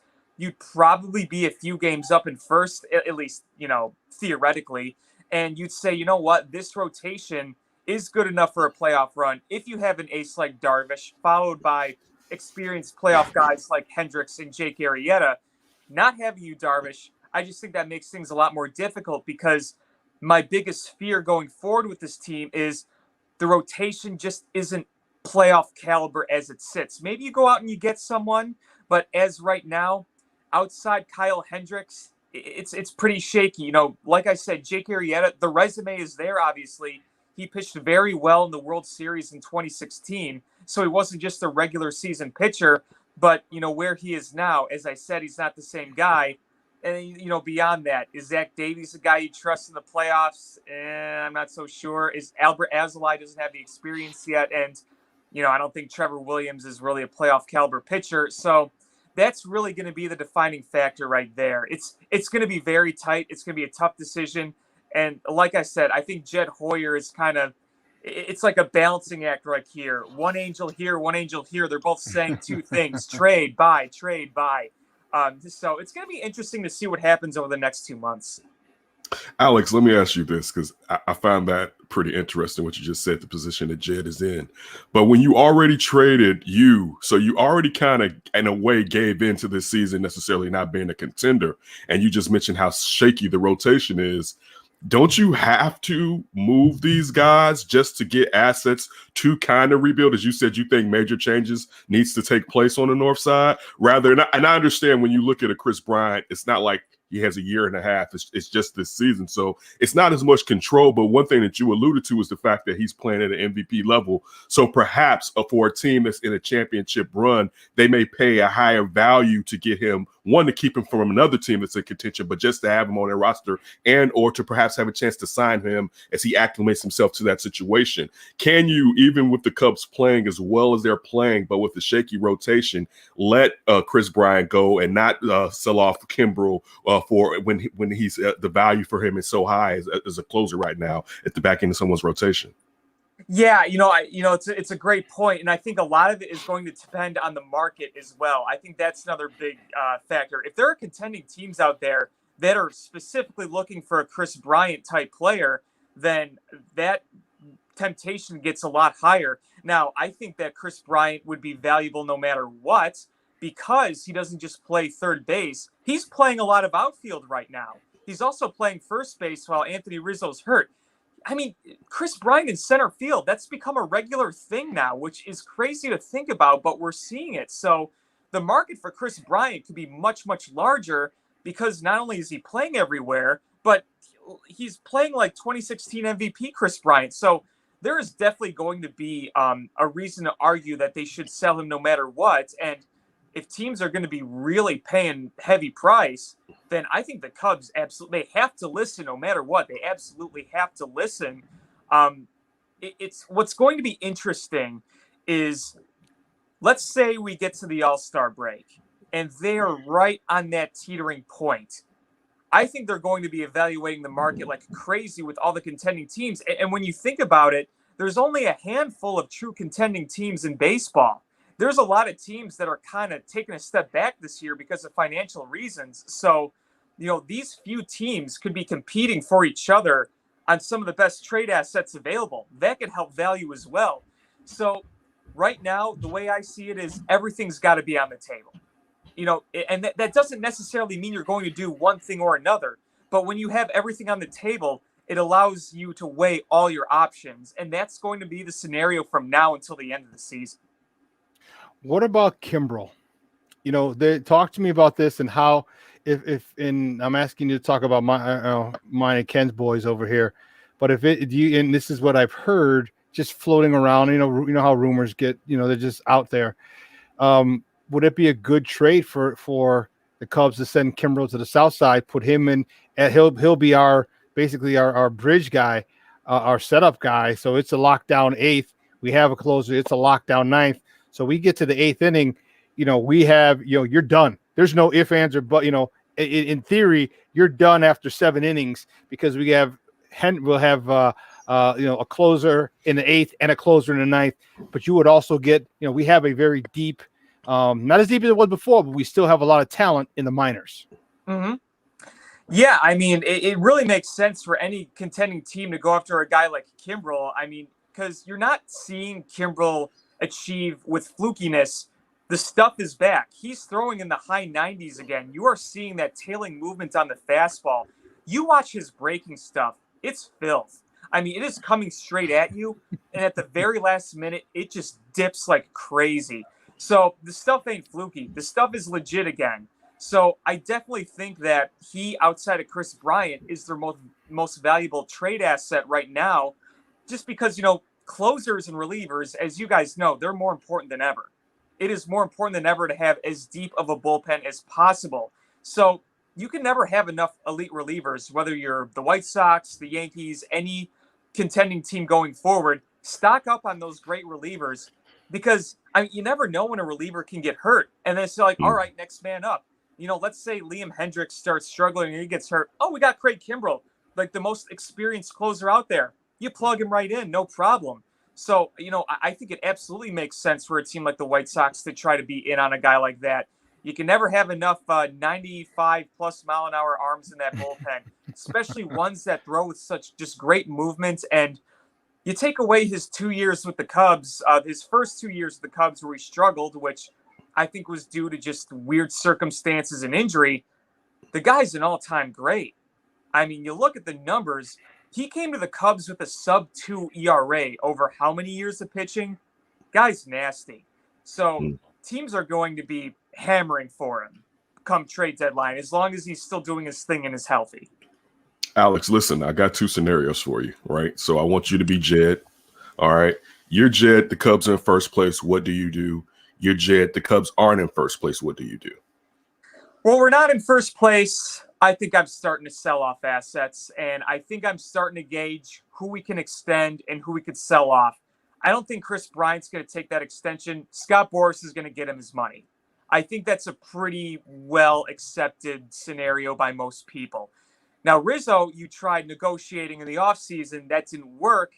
And with Baez, you tried giving him an extension a while back. He didn't take it.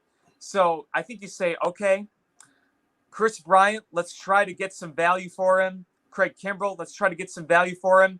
And I think another interesting thing, too, I'm not sure he'd bring much value, but if he's still pitching decently, I think you look at a guy like Jake Arrieta.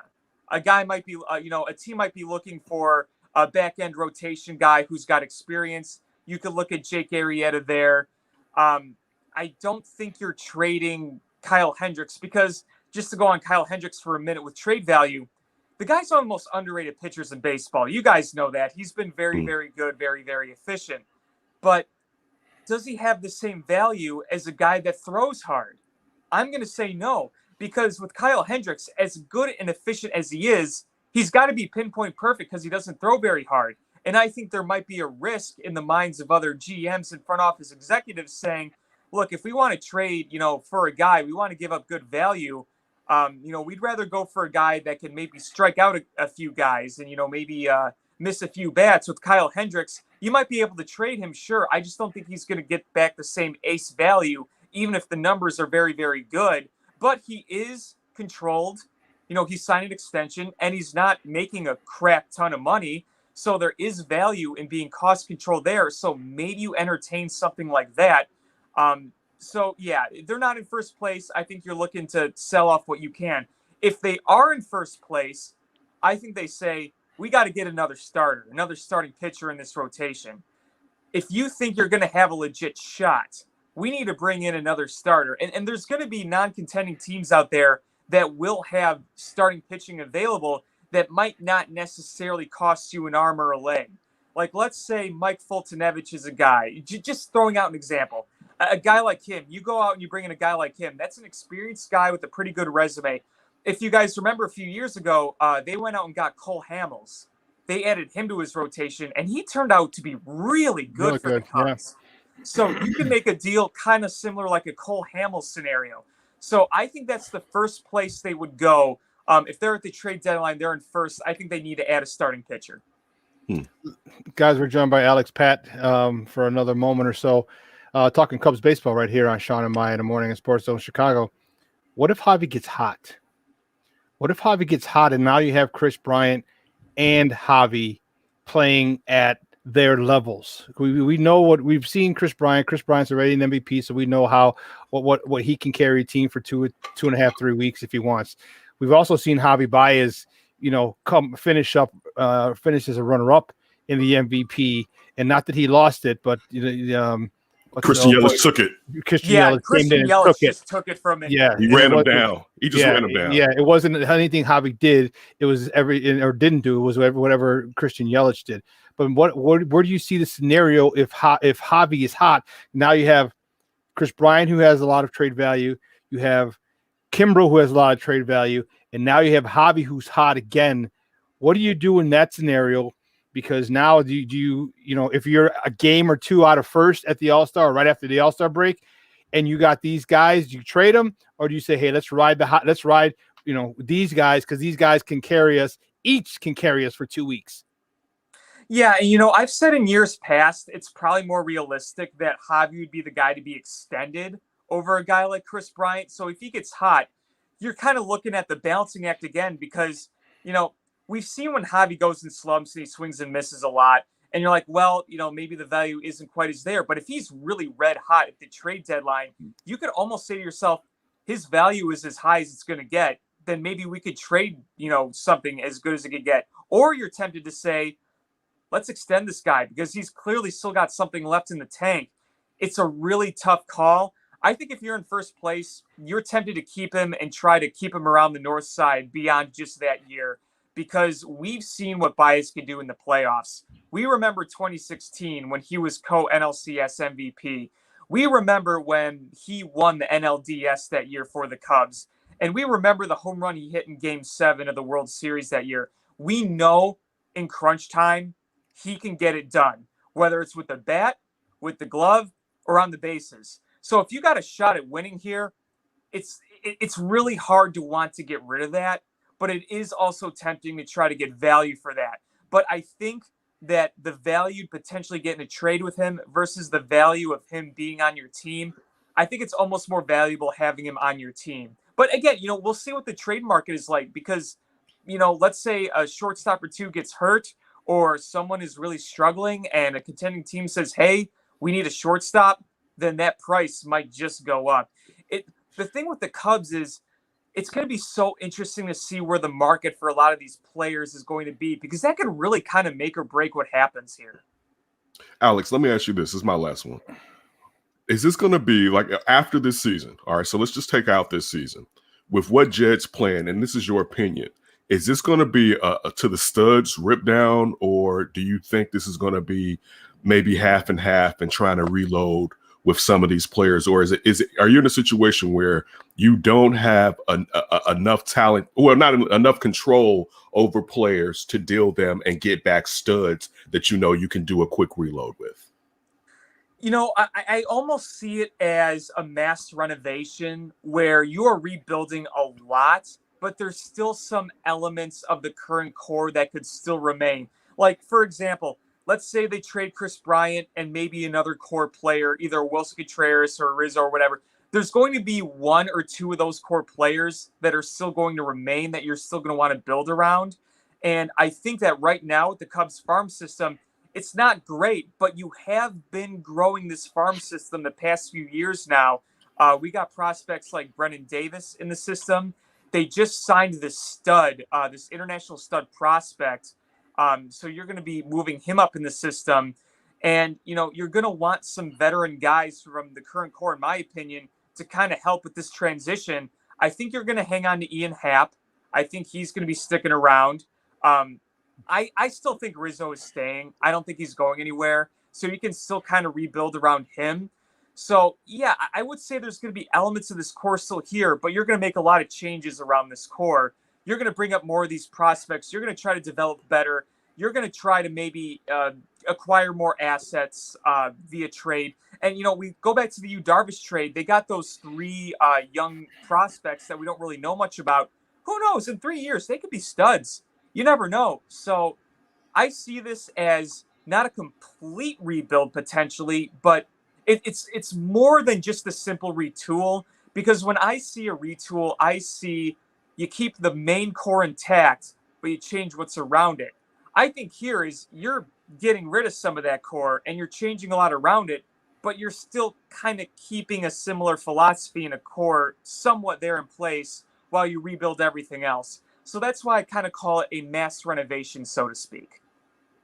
Guys, that's Alex Pat. Hey, great stuff, buddy. I appreciate it. Do me a favor. Let everyone know where they can find you online.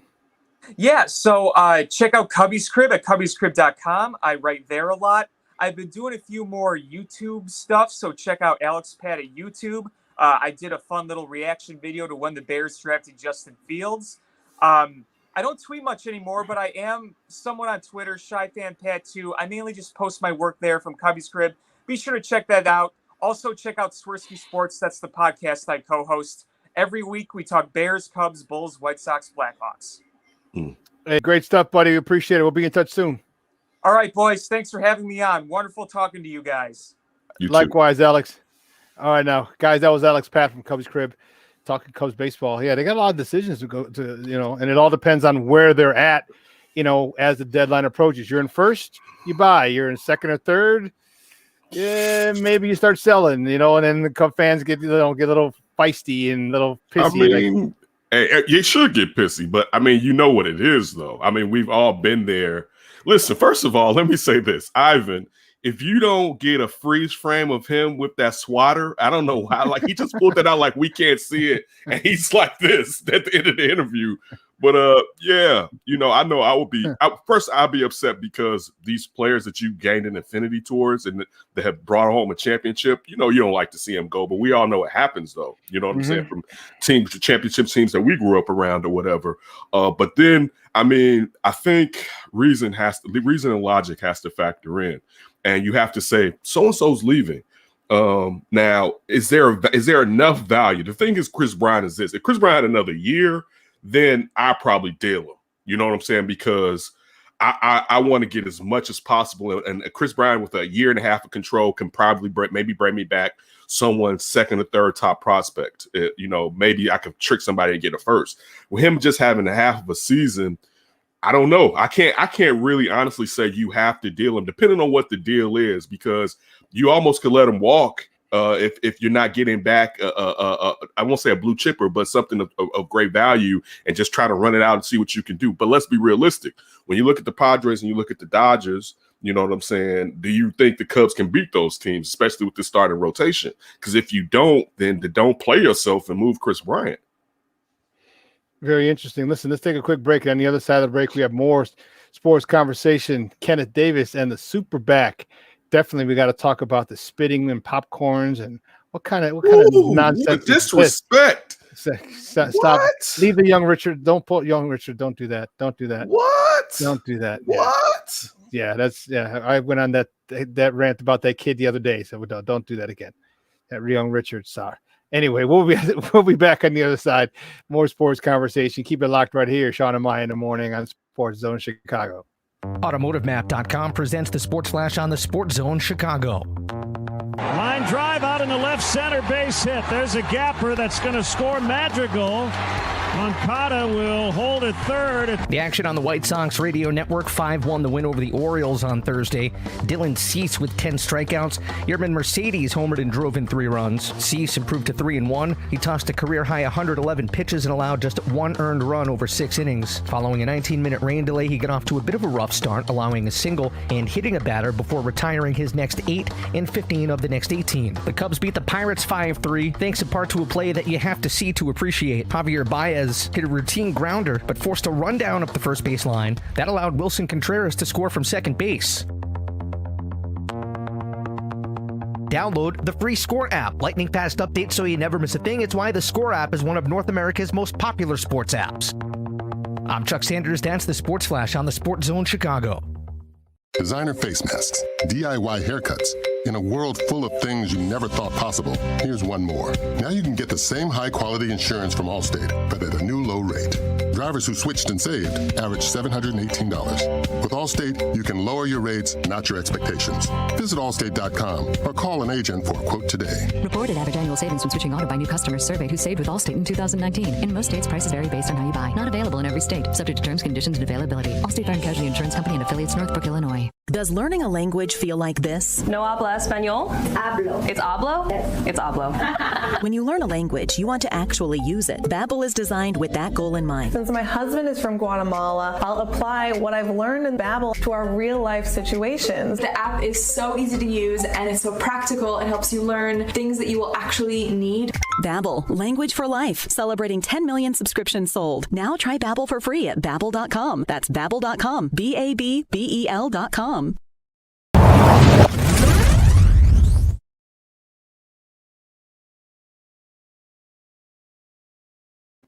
Welcome back to Shawn and Maya in the morning on SportsZone Chicago. We just got off with Alex Pat from Cubby's Crib. Talk a little Cubs baseball right here on Shawn and Maya on SportsZone Chicago. Me and Ken going to sit for the last 20 minutes, talk a couple of different things. I talked about this in the top of the morning segment, but I want to get your take on it, dude.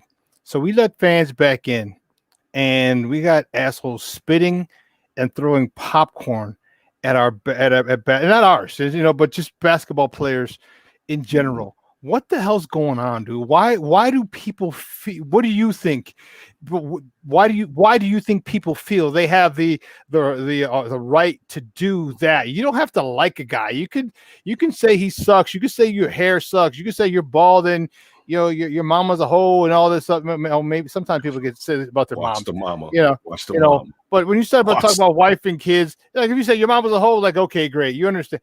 But when you start spitting at people and throwing stuff at people, like that's the type of shit that'll make you want to jump up in the stands and whoop a dude's ass. And then we know what happens when you jump in the stands. Then it's kind of what LeBron was saying. Exactly. No. Yeah. Now you want to play the victim when you're the victim. Right. When LeBron tweeted out if the shoe was on the other foot.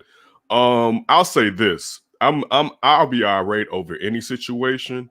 But I'm much hotter over the spitting than the popcorn. You know what I'm saying? Because that's a whole nother form of disrespect. And also what's leading to it, we're living in this social media world where we can be Twitter thugs. So yeah, that then is you always at a game with the mob mentality can have the feel of, oh, they don't know I'm doing this, and I can dip back into the mob. And sometimes, especially back in the days, the mob will cover for you. At least people were pointing these people out. I know in New York, they pointed out the fan who threw the popcorn. I don't know about the spitting situation or whatnot. Well, not New York, where with Russell Westbrook, let me say that part, that they pointed out who did it or whatever. You got a lot of punk ass people out there with no morals. You know what I'm saying? That's really what it boils down to. You know what I'm saying? Because no grown man should be throwing anything on another grown man that hasn't done anything to them or hasn't disrespected them in any fashion over a game. Over a game, like you're not even out here. Squad. right, dude. Like you, just think of how your mental makeup is. And spitting. Listen, I'm be honest with you, and I know this would never happen. Man, I think you got to let that person and that other person, you got to let them be in a room for a few minutes. You spitting, dog, you spit on me. You know what I'm saying? Like, I don't even care if you are like 6'5", 300, all muscle. We gonna still have to scrap it out. We're gonna have to talk. We're gonna have a kind of nice little conversation. Yeah, dude, because that's just like as a grunt. But you have these you have a bunch of people. There's always, let's not play. There's a racial aspect to it. That was my very next question, Ken. Like we'd be lying. Angle. It's a racist. Yeah. This is rape, especially since we live in a world where triggering people about race is the go-to move now politically. You know what I'm saying? That's like, oh man, stuff that there are pluses and minuses about the world we live in today. When we were younger, there were still people that we use phrases like welfare queens from Ronald Reagan and, stuff like that. But it wasn't necessarily the norm. You know what I'm saying? Where today networks, and I'm not even just putting this on the right. So I had a discussion on the flip with the guys this weekend. And I was saying that, I probably, if I watch news, I watch CNN because to me, this is my own personal opinion. MSNBC is trying to trigger me too far left. And Fox is triggering you to the right, and it has nothing to do with trying to be unbiased and give you the facts. It's I'm giving you this narrative because you like it and it keeps you here. So I'm gonna keep triggering you. And this is the world. And I'm just pointing out in news outside of social media and everything. Like the problem today is we get to live in the echo chamber that we can curate ourselves. You know what I'm saying? I follow this person because these things they say I like. And it gets you so ratcheted up to sometimes you think the bullshit that you do is right. I got an example, and it has nothing to do with this. One day I'm on Western with my mother, and this is like 25 years ago, maybe 20-something years ago. And she had just gotten a new car, right? And we were out there. I was looking for a new truck at the time, right? And as soon as we pulled up, some car, this van slapped the side of the car that I was driving that day and took off down Western. I started chasing this young lady, right? I said, get back in the car. I started chasing this van, right? And I'm going through lights, and dude, I almost ran over people because in my mind now, I think that I can be like Starsky and Hutch. Like I think that I can break the laws, right? Like for some reason, I blanked out and thought I had the right to run around like I'm some damn vigilante, right? And reality had to set in. I was literally about to drive over somebody, dog. Like, hey, it's part of the game right now. And the reason I think people, they live in a world that they tell themselves a lot at the I'm about to curse here, that the fuck shit they do is correct. You know what I'm saying? And the worst part, and I always told my little brother that passed last year, one of the things I used to always say to him is the worst thing you can do is lie to yourself. Because a lot of people lie to themselves a lot. You know what I'm saying? Like, man, that's right. You know damn well it wasn't right. You know what I'm saying? But a lot of people lie to themselves. And that's the way, because then you really can do a trick on yourself when you allow a lie that you conjured up to be fact and you go along with it being fact. But again, I think race plays a part in this. I think the world that we live in, and it's a bunch of punk ass mugs out there, man. Yeah, you know what? And it's I'm okay. I wish with them being banned, temporarily, but you know what? Personally, I think it would be better. Like, there's got to be a rule. It's it's not a slap on the wrist. Like, no, you can't come back. Period. Ever. Okay. Ever. You just for can't. Nothing in this arena. For nothing in this arena. Not just the basketball. For any type of event, anything else goes here. You can't. I'll be honest with you. You know what they really should do? You just triggered. You just gave me something. You should be banned from all the sports arenas in that city. You should be banned. You should, because I'm gonna tell you why. If I was those other arenas, I'd be like, it's a liability letting your little punk ass up in here because no matter what you may do up in here, But you should be banned from and just insurance wise, these people should do it. You should be banned from every sporting event in that city if you do something like that. Period. And you know what? And here's a question going down the rabbit hole. You're billionaire owners, okay? Do you have face rec software? So when people come in and they're like, okay, we're going to get a facial recognition of you, basically here, turn right, turn left, like it's a mugshot. So if you try and step foot in this arena, that goes off. It goes, that thing comes off. It sets our thing off, and then we can coordinate it. Okay, boom. This guy came in at 3:55. Okay, he rang in this ticket. Okay, where's he sitting? Let's go get him. You out. Okay, right. And whoever brought you in, I was just about to say that. I was just about to say that. And whoever brought you, you're out too. Don't you bring this fool back up in here. Like, and we know they have the technology to pull this off. But listen, I'll say this: that's what the players' union should be about. That's what you got a union for. All right. What are you guys going to do about people sitting here accosting us before, after, and during the games? What are you doing, owners? All right, because you would have never allowed this to happen to you. You know what I'm saying? And as your workers, what are you doing? Workers / partners, whatever you want to call it, but they're workers. All right. What are you doing to protect us? You know what I'm saying? But yeah, I think we just solved the problem, to be honest with you, Shawn. I think we just came up with enough because people and again, this can work with so many different things, but punks wouldn't risk. Not in Chicago, somebody was like, dude, you can't go to Cubs games, Sox games, Blackhawks, Bulls, or Bears games. Concerts in those arenas. People wouldn't risk nothing. People, you get a few idiots, and I don't care, but majority of people be like, man, it's not worth it. You know what I'm saying? Yeah. Like, it's especially how sweet it could be here. Like, it's summertime shy. Yeah, summertime. Dude, come on, you got to go to Milwaukee for everything, right? You better not live on the far south side. You're like, damn, that's a long way to Milwaukee. It's a trip. It's a trip. But I mean, I listen. I wish, and I know you can't allow this, man. I wish you can just let them scrap. Because see, that's the problem with a lot of this. And I saw what Jay put up there earlier. Man, a lot of this, man. When we was kids, man. You had to fight. I mean, now I'm not saying that that's the right thing because people can die from fighting. You know what I'm saying? But you had to fight, man. And that kind of put a clap on a lot of this. That you had to see somebody, you know what I'm saying? And how's it going to be? You couldn't run, you couldn't hide. Sooner or later, you had to. And if you say what you said, say that again. Say it again. Was you going to be a punk? Was you going to be a punk? Which, if you were punk, listen, if you was going to be a punk, that person won, and they still was probably going to whoop your ass, right? So you might as well man up and take that fair one. You know what I'm saying? Like when we were coming up, and I'm trying to make it seem like it was ultra violent, but I'm not trying to make it seem like it was gladiator all the time. But I mean, like from school, like being in school, it was we was out there fighting before school, and it wasn't always like it was for real, but there was real punches being thrown. You know what I'm saying? Like we used to just pop off. You couldn't pop off with the mouth and disrespect people because you wanted to. There were consequences. The consequences usually was a 2-piece with a biscuit. You know what I'm saying? You're right. Bing, bing, bing. There you go. Right. 1, we 2, gonna be in the 3. office. Yeah. They want us to come in the office. We got to go. Like I'm just what saying happened? For me, he was talking shit, and we had to handle it.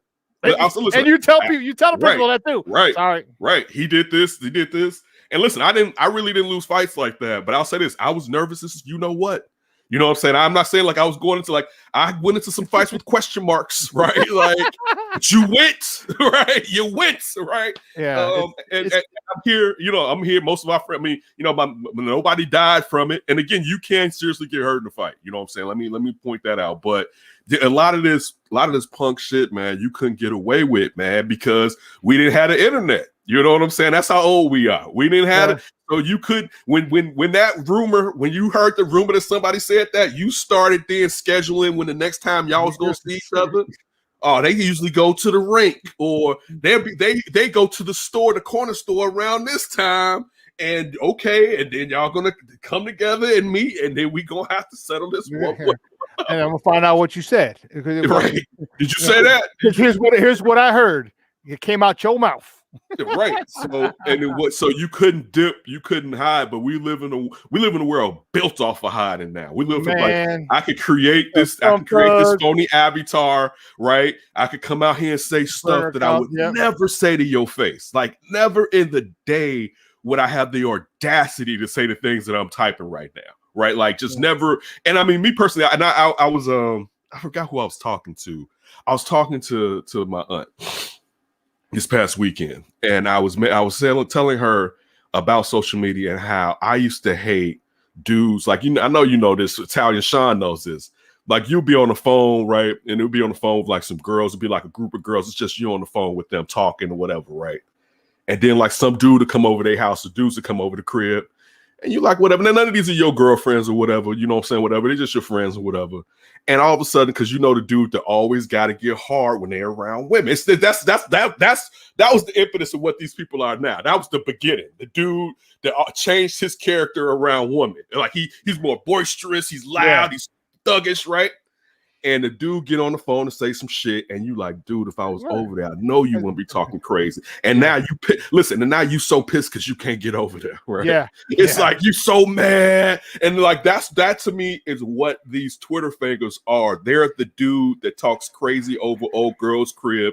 That at this point I'm not driving. There's no way that I can really get over there. You know what I'm saying? Like I'm not riding the CTA for about an hour and a half. You know what I'm saying? just to whoop your ass. To try to go, but just still an like hour back. Yeah, it's an hour. Yeah, right. Like I'll catch you on the way, kid. Exactly. That's what these cats are. They're the dudes that got extra spicy to show off in front of women. Now I'm not saying that's what they're doing now, but that's what these people are today. No, that's what they do now. That's what they do now. When you're on a thread and a woman, I'm woman, hear me roar. Like, oh man, you go, girl, you go. And I'm like, well, that's kind of you're doing exactly what you didn't like men to do. Oh, be quiet. You're just this and this and this. You son of a bitch. I'm like, whoa.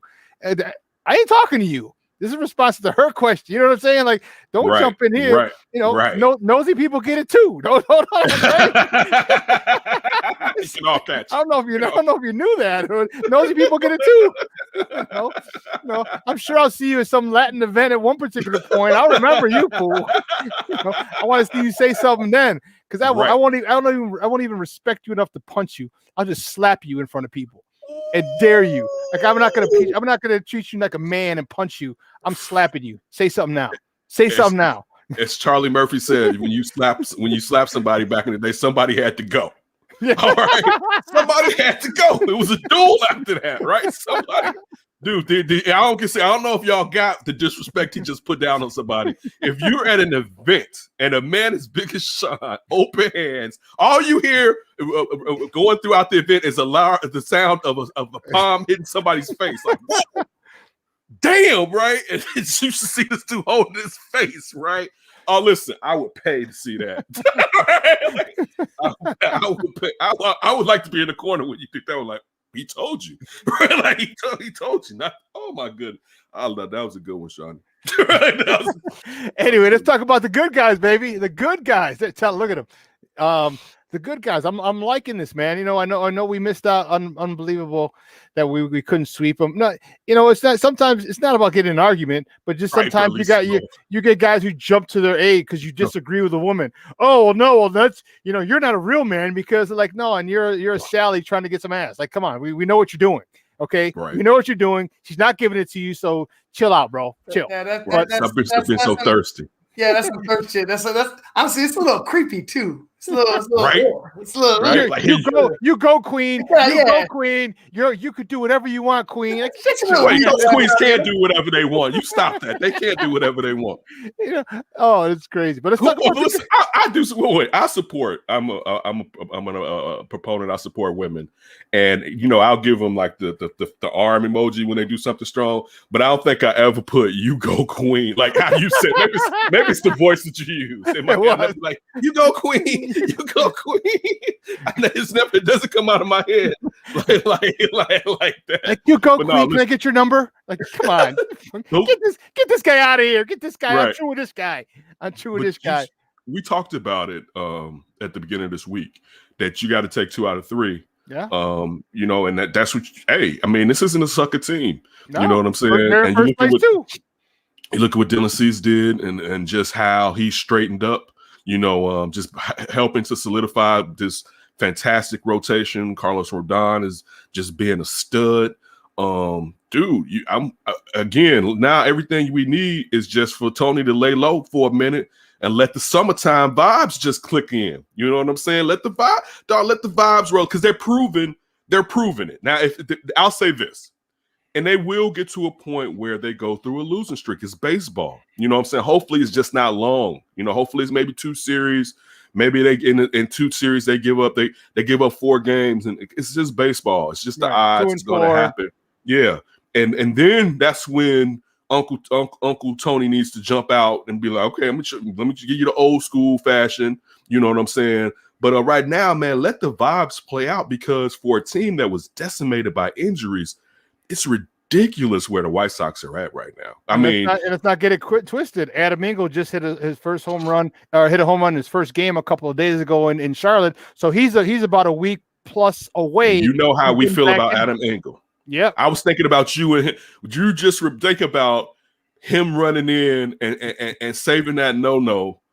Just how the angle that's the angle that Engel took when he saved that no, right? Yeah. And it's funny because I know we're Sox fans, we like him, but the player that he was showing, and I know they were splits last year in a way of how they were using him, but the player that he was kind of showing us that he could be on the offensive side last season, to get that bat, and let's just say it's a bat that's going to just hit for average, but you know it's a little pop in it, but to get that defender back.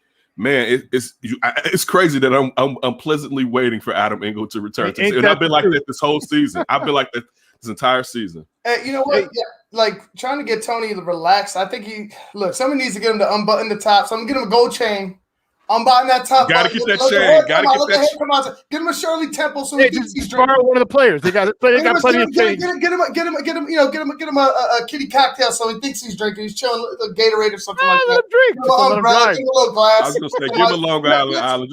Just get him a driver. Get him a driver. Get him a drink and a driver. Get him a drink and a driver. Let him think he's chilling. And maybe he'll relax more. Maybe put a little CBD or something in there to mellow him out. Like give him a little something just to take the edge. Just roll the whole blunt. Take the edge off. It's to take the edge off, man. Life is too sweet. Listen, we're joking. We know that the goal that Tony La Russa has, regardless if he gets on our nerve or not, is to win a World Series. He's not coming out of retirement just to come and manage for a few years. He's trying to add to his legacy. All right, so some of it you understand that he's trying to prepare this team for the hard times. But also, you got to take advantage of the good times while the good times are going, and I will agree. I know we had on Isaac Ian Jr. talking about keeping that same energy, saying definitely keep that same energy. But just again, man, don't ruin the vibes, man. When you've been blessed that Jerry Reinsdorf has such an affinity for you to give you this team, and that Rick Hahn did the job. Like Rick Hahn has done a phenomenal job. Yeah, when you look at it's crazy the job that you could have. You could have 60 home runs out, and that's lowballing it by maybe 15. 60 home runs out, and you're still tops of the tops in the Central is crazy. Because again, like I said, if you ask me a month and a half, I'd be like, yeah, they can contend for a playoff spot, but man, they don't have enough offense, and for them to pull out this type of offense with players that we weren't expecting it from it's a beloved summer. I haven't made it out. I saw you and Jason was there. My guys, Tony and D, were out there yesterday. I saw that. I got to make it out there in the next coming weeks for my first one. I got to do one with the family. I got to do one. I remember you said your daughter. I remember you said you wanted your daughter. Got to take my daughter to her first game. She got to go to her first Sox game, even though she's not going to stay sitting down and paying attention. When they're that age, it's still a little bit just to give them the focus. But yeah, I got to take her. And then I got to go out with all my guys. I got to do something with you. I got to do something with my other guys. But we're lucky. We're going. This is the second season now. Think about this. This is the second season that we have felt good about our team. When's the last time you had 2 consecutive seasons? Now, listen, I know it's a long baseball season, and last year, due to the pandemic, was a shortened baseball season. But when's the last time you had 2 back-to-back seasons about feeling good about the White Sox? It's been a while. I don't know if I can remember back-to-back. Right? And not even feeling good, but feel better the next season. Not just feeling good. We felt good last year. We feel better this year, even with the injuries. Thank you, Carlos Rodon. Thank you, Dylan Cease. Thank you, Yerminator. Thank you, everybody who's stepping up. It's your turn to step up. It's Lamb's turn to step up. He's probably gonna get sent down once Adam Engel comes back. But Billy Hamilton yesterday with a key knock on 2 strikes. Because I'm watching, I'm like, oh damn, this dude's gonna strike. Oh, Billy, my boy, you stupid son of a you crazy son of a gun. So it's crazy, and our level for them, the excitement is increased, and imagine when everybody comes back, which might not be this year, but that in 2022, then that'll be 2 consecutive years, the third year that our expectation and our enjoyment of this team has gone up. That's crazy. Right. Hey, you know what? I got one more question, but I want to bring out our guy who comes on at 11. Man, you know who he is. He's a man, the myth, the legend. He's the founder of the Tape Never Lies Network, and he's our boy. It's time for the Full House backfield of the Wishbone offense. Man, you can find him on Instagram. He's an IG, not a Twitter guy. He's an IG. You find him on Instagram at Phil_Toshin. Let's bring him out. Phil Toshin. Phil, what's up, Papa? What's up, boys? How we doing today? How you doing? Phil? How you doing? I was trying to check in with Kenneth's wife to see if everything was smooth. The birthday vibes were it was dope. Johnny Gill. I won. All right, I won the weekend. You won that championship. I won the week. Yes, I put up and I with Hall of Fame numbers. Like it wasn't just like we slid by. I was like at the end of it, I was holding my wrist like this, Phil. You took a victory lap. There you go. There you go. Real quick. I just saw this right now. All right. Yeah. From the Athletic, the Knicks to allow only vaccinated fans. Madison Square Garden will institute policy in New York. Yeah, the only vaccinated fans are going to be allowed in for round 2. Damn. Listen, I'm vaccinated, but that's messed up. All right, like damn. Especially how bad they've been. I'll be pissed off if I was a Knicks fan and you wouldn't let me in the Madison Square Garden. Hey, let me You ask. got to show your card. That's the new Yeah. new way. I think they're gonna. What did we say, Shawn? They're gonna put what is that stuff where you iron it, get it plastic? You make it, Laminated. yeah, laminated. You're gonna carry Put it them around around our necks. Right on our necks. Yeah. Lanyards. Lanyards. It's gonna be an app on your phone. I'm good. Yeah. Yeah. And I was looking at how many. Go ahead, Shawn. My bad. Let me ask you guys this question. So you know what? There's a lot of people coming out. Chris Sims just came out the other day. I want to slap him, in the face. My God. And then I heard, some other people, Michael Lombardi as well. Everyone's got criticisms of Justin Fields. However, if you notice, these criticisms are kind of hard hitting, but they hedge their bets. Okay, and they're like, well, his motion, his this, his that, his fundamentals, his this, his that. I just need to see more. I think it can be good, but all that's got to work out. And I'm like, wait a minute, what? Beside winning a national championship, okay, which he had the opportunity to do, he just faced the NFL's 33rd team in Alabama. He got to the national championship game. Okay, what else hasn't he done that Trevor Lawrence has done? Okay, and I'm not taking a shot at Trevor Lawrence. I'm not bashing him. Why are people continuing to bash Justin Fields, his arm angle, his fundamentals? I'm like, wait a minute. If it got his team to the national championship game, if this guy threw, what did he do? Was it 40-something touchdowns, 50-something touchdowns in 2 seasons over at Ohio State? What is wrong with them? And he's not playing, Southwest Missouri State. He's not playing in the MEAC or the SWAC, and no disrespect to them. I'm just saying the talent level, there's a big disparity. He's playing in the Big Ten. He's playing the college football tournament, and he gets into the championship game. But now you're worried about his fundamentals. Like to me, that bothers me. And of course, first the people who said it are white, and I'm like, so now is this part of a race thing? Because Trevor Lawrence is high, and then you have other quarterbacks taken in the draft who are rated higher than that. You rate higher than him. Why are you messing with our guy? We just happy to get a quarterback that we think is going to be a stud, and now you want to piss on our parade. Yeah, I'll keep it 100 with you. We had Matt Waldman from the Rookie Scouting Portfolio on this past week, and he was. If you don't follow him, you gotta, because he's so detail oriented, thorough in a day where a lot of people are rolling with narratives. And let me address Chris Sims. I know he's come on Kenneth's show or the Under Center. I see we got to do this every week now. We're going to do this. Well, I know he's Let me ask you about this. But I'm just saying there's a policy now, and it's about clickbait. And I think a lot of these guys go to that formula of the Mike Norris of the world that want to say something outlandish to get a fan base stirred up.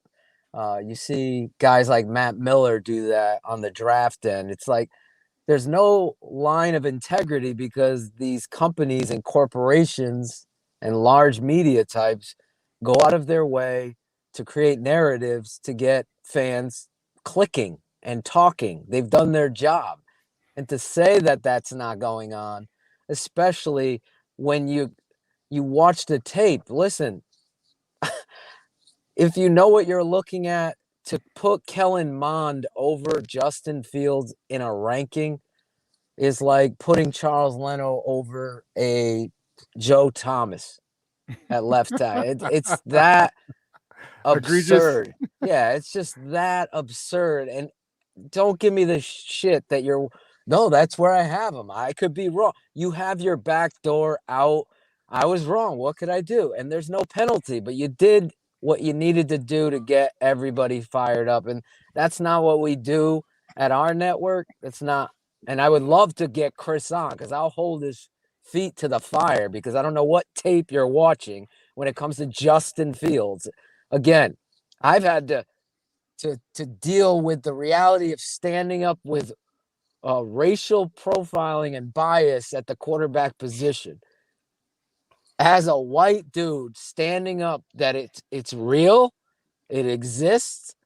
And my uncle had told me this in 1978. He tried to draft a future Hall of Fame quarterback that was black, and they wouldn't let him. That's a true story. He's the head coach of the Cleveland Browns. You could go back and I'm not going to name the names. I said, this is going on a long time. They'll put narratives out there. You saw them try to destroy Justin Fields before the draft. Epilepsy just all of a sudden gets released. Jumped out of nowhere. Right? Yeah. Came out of nowhere. He's had it for his life. This guy has been the consummate quarterback, when it came from high school all the way up in the shadows of Trevor Lawrence, the number 2 guy. Now, I've never hidden from my rankings. I don't base, and anybody that knows me should know, I never base anything on race. I don't even give 2 craps. I want the next Asian quarterback. I want to see that. I don't care. It goes by the tape. So that kind of gets me fired up with the where we rank guy. Like, he was my number 2 quarterback technically because I had Mac Jones and Trevor Lawrence ahead of him, 1A and 1B. I love those 2 quarterbacks, and I love Justin Fields. It's not a shot. The Bears made their choice. My rankings mean nothing now. They're just what they are. We'll see where they are. I'm the guy who had Chad Kelly over Mitch Trubisky. Is anybody complaining about that today? No, that's what we do in that end. What's going on with Justin Fields and this media circus that we're seeing, Shawn, you're 100% right. It's a little bit laced with bias.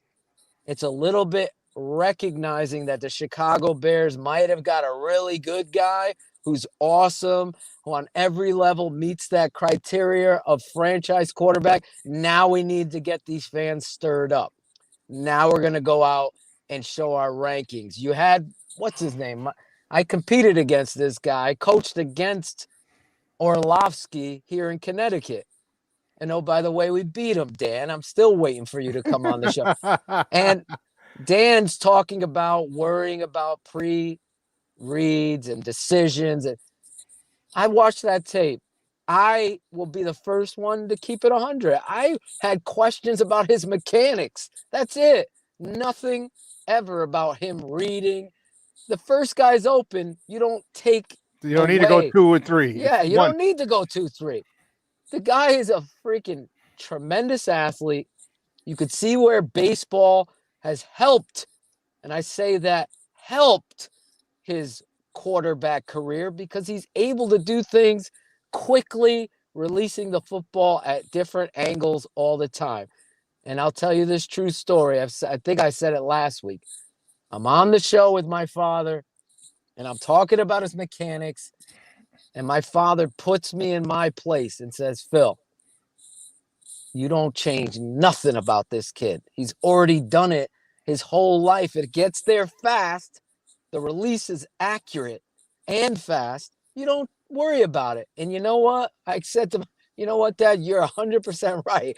I can't even be critical of his mechanics because I'm nitpicking. And that's what happens sometimes when you're doing this stuff. So in reality, Justin Fields is going to be a byproduct of, what do we call this? A dead horse. The Chicago Bears came out with the collaboration talk down to the fans, and then they want more things. Dan Wiederer and company, they want more things to be negative about to get fans stirred up. That's all that is. To me, this guy hasn't even got under center and taken a snap. What he said, Shawn and Kenneth, we've never had a quarterback come in here with this kind of energy and attitude. The tape never lies on him. He's the top half of this quarterback. Some GMs had him number 1 over Lawrence. And that's why this is $1 billion industry with no scientific method of finding the right quarterbacks. That's why there's so many of them bust and some of them prevail. So there's no exact science to it. So you go by these things. So for me to see Sims go out there and try to do this, it's just the old adage of Chicago Bears. Let's get after them. That's what it is. You know what bugs me, Phil? It's a thing that where I said it was, or a guy was irrelevant. Like Phil Simms, like you faded in the background, and I know Chris you played in the Sims. NFL. Phil, I'm sorry, Sims. sorry, Mr. Sims. I'm talking about your son. You put Chris some Sims. respect on Chris Sims' name. Hey, I have to come up here and cape for Chris. Super Bowl. This is the crazy. Phil won one Super Bowl. All right, his dad won one. Jeff Hostetler, Mr. Delaware himself, won the second one. But Chris Sims, it seems like he was passe. He was gone. Like, no one really cared about him. Now he stirred this up. Now he's doing the rounds. Now everyone's, playing excerpts from his little podcast, and now he's relevant again.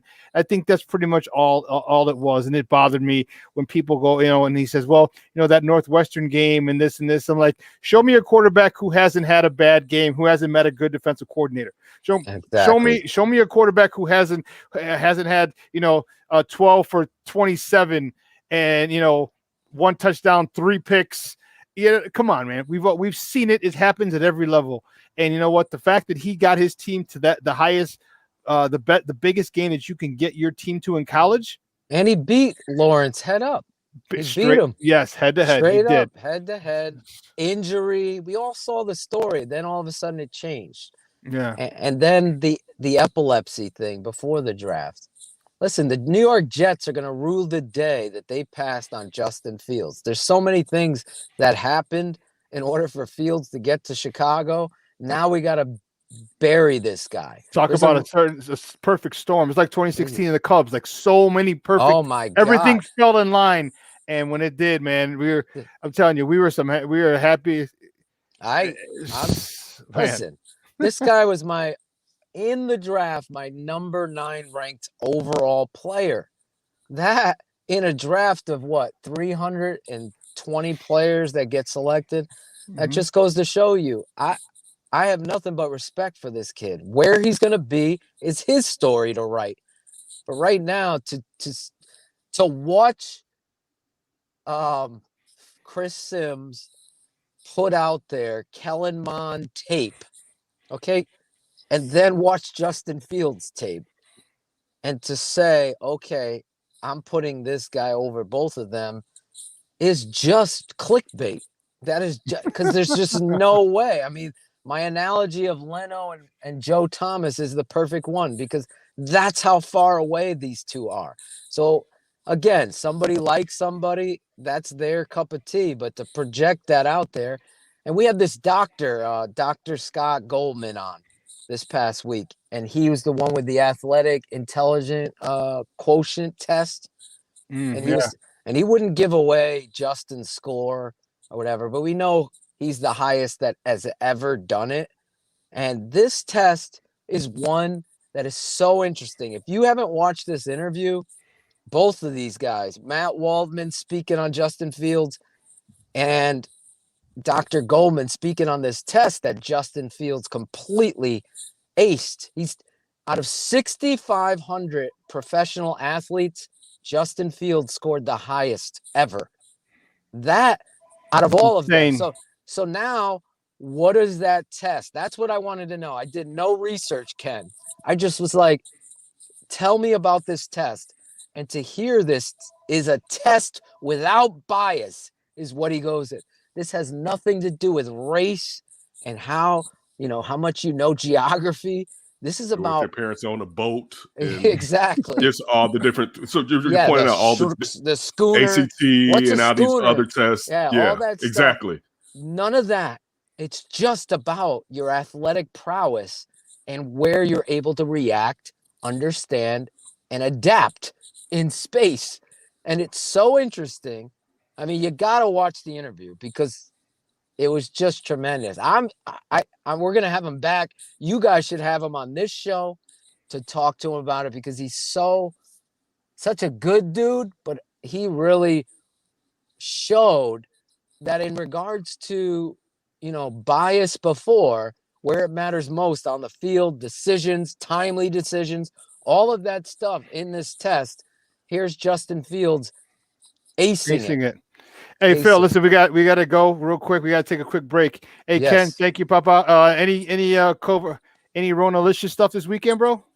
No, I made grill The only thing I may just go to the store to get something to grill. I'm not doing shit. It's muggy. I mean, it doesn't even look good outside right now. There's nothing popping here in the city. Okay. Oh, there's a lot popping in the city. You just got to dress a little warmer. We got to get to that arcade. Hey, we're waiting for you, dog. We're waiting for you and the missus. Gallagher Championship. Here it comes. We're going to film the whole thing. She's already ready. I wouldn't be surprised if she's like, oh, Phil, I bought something on Amazon. What's that? Gallagher arcade game. She's got the little arcade, the little one, like that big. She does have it. Hey, where y'all going? Y'all going to headquarters? Where you going? Yeah, headquarters. Yeah. Okay. So because they got a couple of them. They got the one on Milwaukee and Wicker Park. They got the one in River North, right off of Chicago Avenue. Yeah. So there's a couple of different ones we can go to, but they're ready. And Gallagher, here we come. He said his wife was a champ. I'm like, dude, I was a champ at Gallagher. So me and Mrs. Atoshin are going at it. Okay. It's gonna be a battle. And we're gonna fight it. The wager's gonna be a beer. You got the next beer. You got my beer. There you go. Dope. Hey, great stuff, Ken. Have a great weekend, Papa. We'll see you on Monday. Ken, you too, man. Y'all be safe. God bless. Hey, listen, we gotta take a quick break, and on the other side of the break, you see him, man. It's my guy, the man, the myth, the legend himself, the draft doctor, Phil Atoshin. Me and him are gonna come back and talk a little Bears football. No, we're gonna talk a lot of Bears football. So don't go anywhere, folks. Keep it locked right here. Shawn and Maya in the morning on SportsZone Chicago. AutomotiveMap.com presents the Sports Flash on the SportsZone Chicago.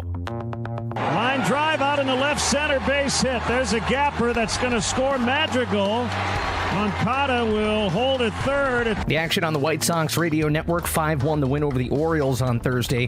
Dylan Cease with 10 strikeouts. Yerman Mercedes homered and drove in 3 runs. Cease improved to 3-1. He tossed a career-high 111 pitches and allowed just 1 earned run over 6 innings. Following a 19-minute rain delay, he got off to a bit of a rough start, allowing a single and hitting a batter before retiring his next 8 and 15 of the next 18. The Cubs beat the Pirates 5-3, thanks in part to a play that you have to see to appreciate. Javier Baez hit a routine grounder, but forced a rundown up the first base line. That allowed Wilson Contreras to score from second base. Download the free Score app. Lightning fast updates so you never miss a thing. It's why the Score app is one of North America's most popular sports apps. I'm Chuck Sanders. That's the Sports Flash on the SportsZone Chicago.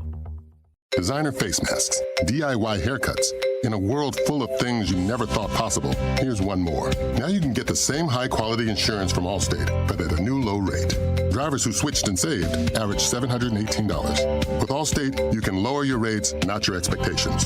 Visit allstate.com or call an agent for a quote today. Reported average annual savings when switching auto by new customers surveyed who saved with Allstate in 2019. In most states, prices vary based on how you buy. Not available in every state. Subject to terms, conditions, and availability. Allstate Fire and Casualty Insurance Company and affiliates, Northbrook, Illinois. Does learning a language feel like this? No habla español. Hablo. It's hablo? Yes. It's hablo. When you learn a language, you want to actually use it. Babbel is designed with that goal in mind. Since my husband is from Guatemala, I'll apply what I've learned in Babbel to our real life situations. The app is so easy to use and it's so practical. It helps you learn things that you will actually need. Babbel, language for life, celebrating 10 million subscriptions sold. Now try Babbel for free at Babbel.com. That's Babbel.com. Babbel.com.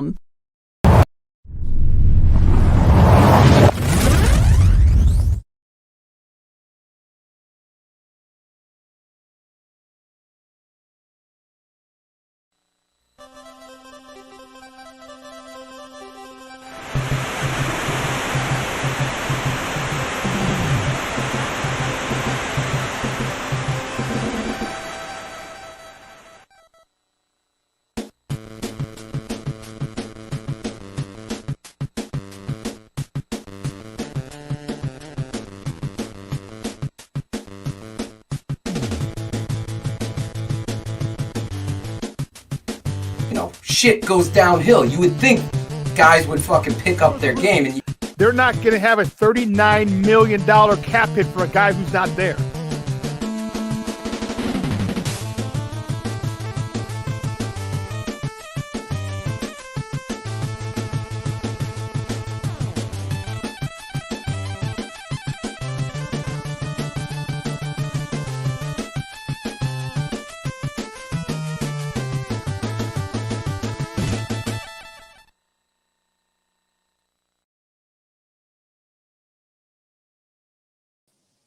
Guys, we're back. I'm Shawn and Maya in the morning on SportsZone Chicago with our guest, the draft doctor himself, Phil Toshin. Phil, what's up, Papa? What do you got planned for this weekend? I saw the pools is crystal clear now, I huh? went from ugly Packer green to beautiful, like my shirt, blue right now. So yeah, we got it all cleaned out. Kids were in it yesterday, right after school, diving in. I didn't even have the ladder in. They're like, "Daddy, we gotta go." I was like, "All right, we'll just go in." they had a blast going in the pool. So yeah, summer's there. I can't believe school's almost out. It's crazy. Yeah, crazy. well, not here. It's going to June in Chicago, but it someone in the suburbs. When do you guys go till? CPS goes till June, second week of June, I want to say. Oh yeah, kids get out June 11th here. Okay, yeah, a lot of schools in the burbs though, because the burbs always get out sooner than Chicago public schools. A lot of schools today's their last day. Wow, so that's even earlier than us. So a little crazy, but yeah, dude, I heard, like I said, the Chris Sims thing, in Michael Lombardi today on a local radio show. What did Lombardi say? I didn't hear that. He was basically just saying a lot of the same things, like, you don't know what you got, that he's done it in college. They've all done it in college. And again, it wasn't definitive, so it's like I said, they want to make a statement, then hedge their bets. Yes. But I want to see it, because he could very well be starting, and like, well, either he sucks and he's got a whole bunch of stuff to work on, or he's going to be good. Like, don't sit there and play both sides of the fence. They do that all the time. I mean, yeah. And the funny thing is, a lot of people fall for it. It's like, I guess it's the world that we live in. I guess you can get a sound bite. You could take a sound bite of this show and make a whole different narrative. That's the problem. Like, don't mince my words. These guys, I never hedge. So there's no, I think you said it last week, there's no shame if Justin Fields is sitting behind Andy Dalton next season. If you think that's, bad, then you're not paying attention to football, because Mahomes, who's everybody's hero, he sat behind Alex Smith for a season. There's no wrong course. The wrong course to take, everybody has an opinion. But the wrong course to take is to say someone is worse than another based on what you've seen on tape. That's where I can tell the difference, because there's just no way you come away from that. I had Mills. Well, you can't say they're Mills better over Kellen Mond. You can't say they're better because they haven't had the same competition. That's the thing that really bugs me. Yeah. Someone on Facebook wrote, they ranked the top 40 top quarterbacks, and Justin Fields is in there. I'm like, the dude hasn't played a freaking down. How can you judge him? How can you judge him against NFL players when he hasn't played against NFL players? He's played at the highest level of college, but it's still not all NFL players. Like, come on, dude. I'm like, and I was annoyed with that. And, my guy had I think Ken talked me off it. I think it was last Monday. Ken's like, he goes, you got to understand. He goes, and because people want articles. They want this, they want that, right. If they're paying you, and, so you got to do something to get. I was like, all right, I guess. But it's stupid to say, that's like, and I think I don't know if Ken said it or someone else, one of the fans said it. He goes, that's like comparing a kid in med school to one of the top orthopedic surgeons in the world. Yeah, exactly. Like, because the kid's going to be an orthopedic surgeon, but he's not there yet. But you're still going to compare him to the guy who's already done it. I'm like, come on, dude, come on. I agree. It's like strength of schedule. Like, everyone's throwing that. Oh yes. You don't know. You don't know how they're going to be this year. Everybody's roster has turned over. So when you come at me with, well, the Bears are playing the hardest schedule. How do you know that? Everybody is playing. There could be 12 injuries that game. You don't know what's going on. That I never do draft grades. I get excited about drafts, but I don't do grades, and I don't do strength of schedule stuff, and especially this quarterback rankings now. It's just the most absurd thing. Like, remember the kid from Washington, Heineke? He goes stepping in there. and then he shows his worth. This is a guy that was in graduate courses at William and Mary being called on Monday to come play on a Thursday night game. And then everyone's like, holy cow, look at this kid. He's made.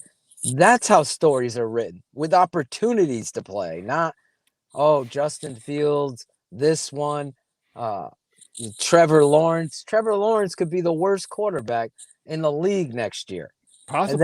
And then the next year he could learn from his mistake. That's the course where you get this. There's too many blog boys out there who've never coached, they've never played, but they got it all figured out with their calculators and their fantasy score sheets and all that bullshit. Pocket protectors. Yeah, all of that shit. It's just like, come on, man.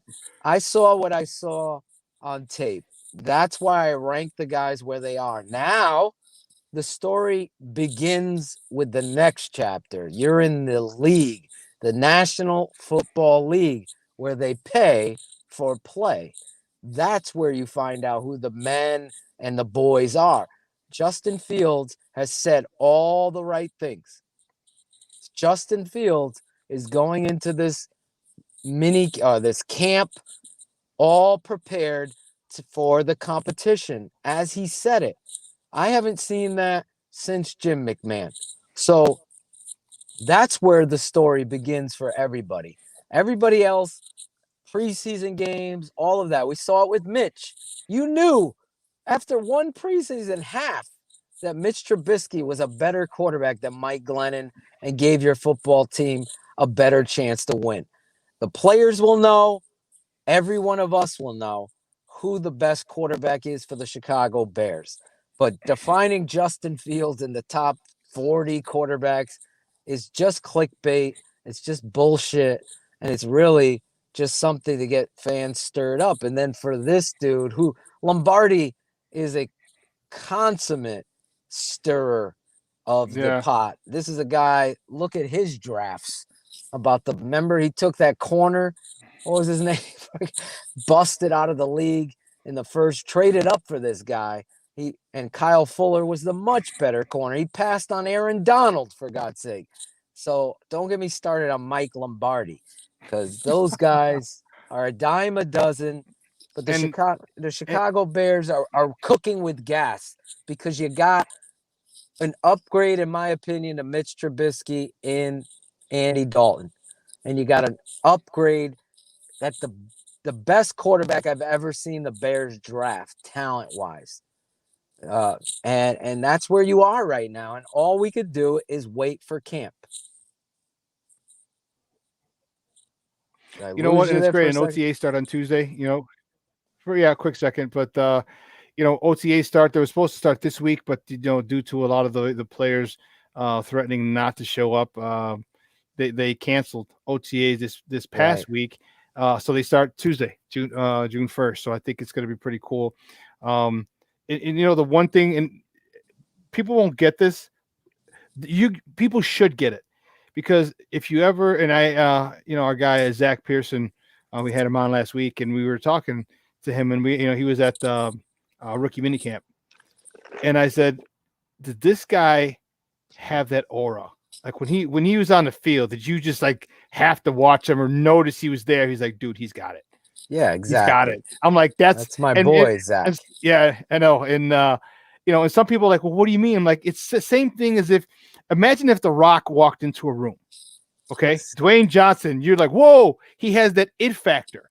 And, he's not a football player anymore. Okay, he didn't have that it factor as a football player, but he's got that it factor as an actor and what he's done now. So when he walks into a room, you're gravitated to, or you feel his presence. Mm-hmm. Is probably the best way.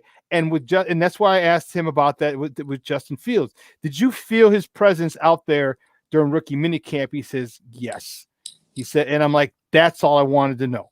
I said, because that speaks volumes.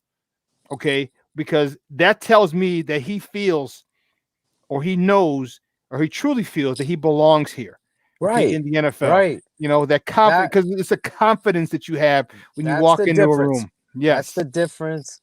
Mitch Trubisky, I have gone on the record. I felt like Matt Nagy has a lot of blame on his He does. shoulders when it came to Mitch. But what Mitch has to own is his lack of confidence and the way he handled himself and allowed the narrative to be written about him because he fell into that lack of confidence place. And you saw it in games, and you saw it in post game, and you saw it how he carried himself.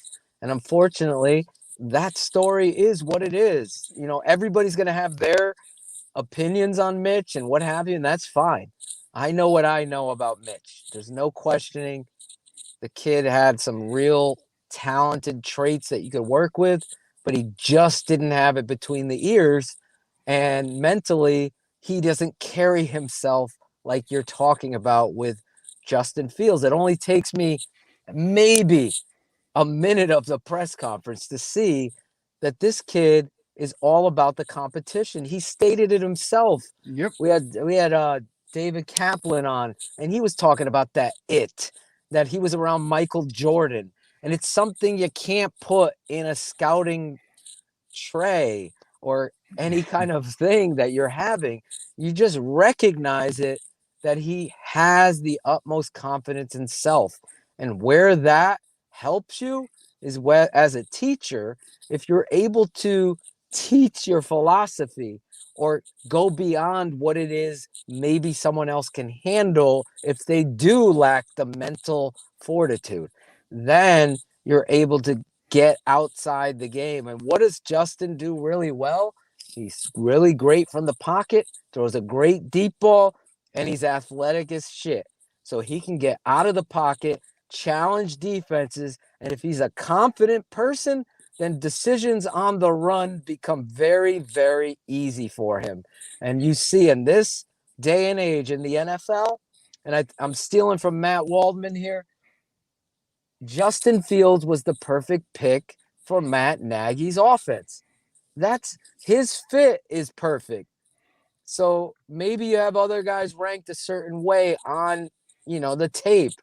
But when it came to what it is that you want to do offensively, Matt Nagy chose this guy with Ryan Pace. This is his offensive philosophy, and this is the kid that he wanted to run it. And you could say whatever it is. I'm very critical of Matt, and I'll be there the whole time watching it. I'll be criticizing him if he's not doing it the right way as well. But right now, he found his guy. So you tip the hat to him, and you get excited. Don't let these other clown shows that, like Kenneth is saying, that need clicks. Their boss is telling, hey, we need something that's going to get people talking and clicking.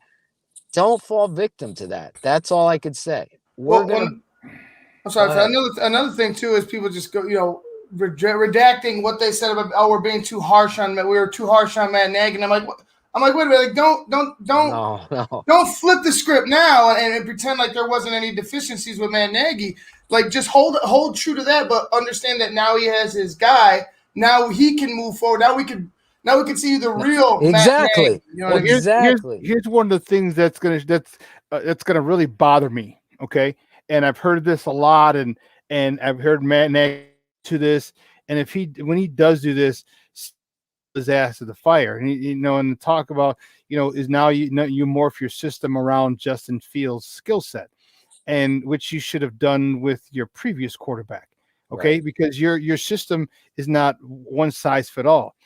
Your system has to go with the skill set of your quarterback. And if one's more of a pocket passer, great. One's more of a running quarterback, great.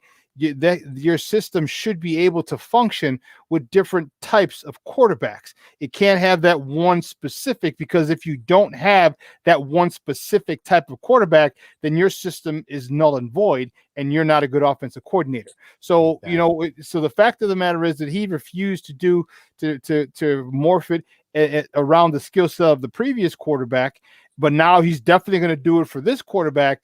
I think that's a dick move on his part, because the bottom line is you're here to win. You're here to win. And Exactly. if it doesn't work the way you're doing it, then change the way you do it so it works, because you can't. And this goes back to Jordan Howard again. Just because he might not be your system, and you could still you could still have wanted to get rid of Mitch Trubisky, and that's fine.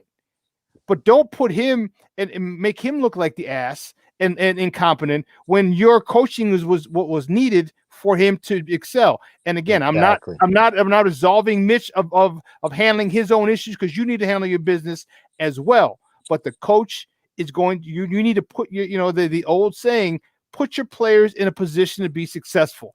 And he didn't do that for Mitch. Mitch couldn't overcome that. And that was the issue. So now he's going to roll out the red carpet and do everything and morph his system. He's friends with Ryan Day, so I can almost guarantee you that he's going to take some of the same plays that Ohio State did, that Fields did very well, is very comfortable in, and add those to the Bears, add those to the repertoire. Unlike Mitch, just like what Baltimore did with Lamar Jackson, went to Louisville and said, "What did he do well?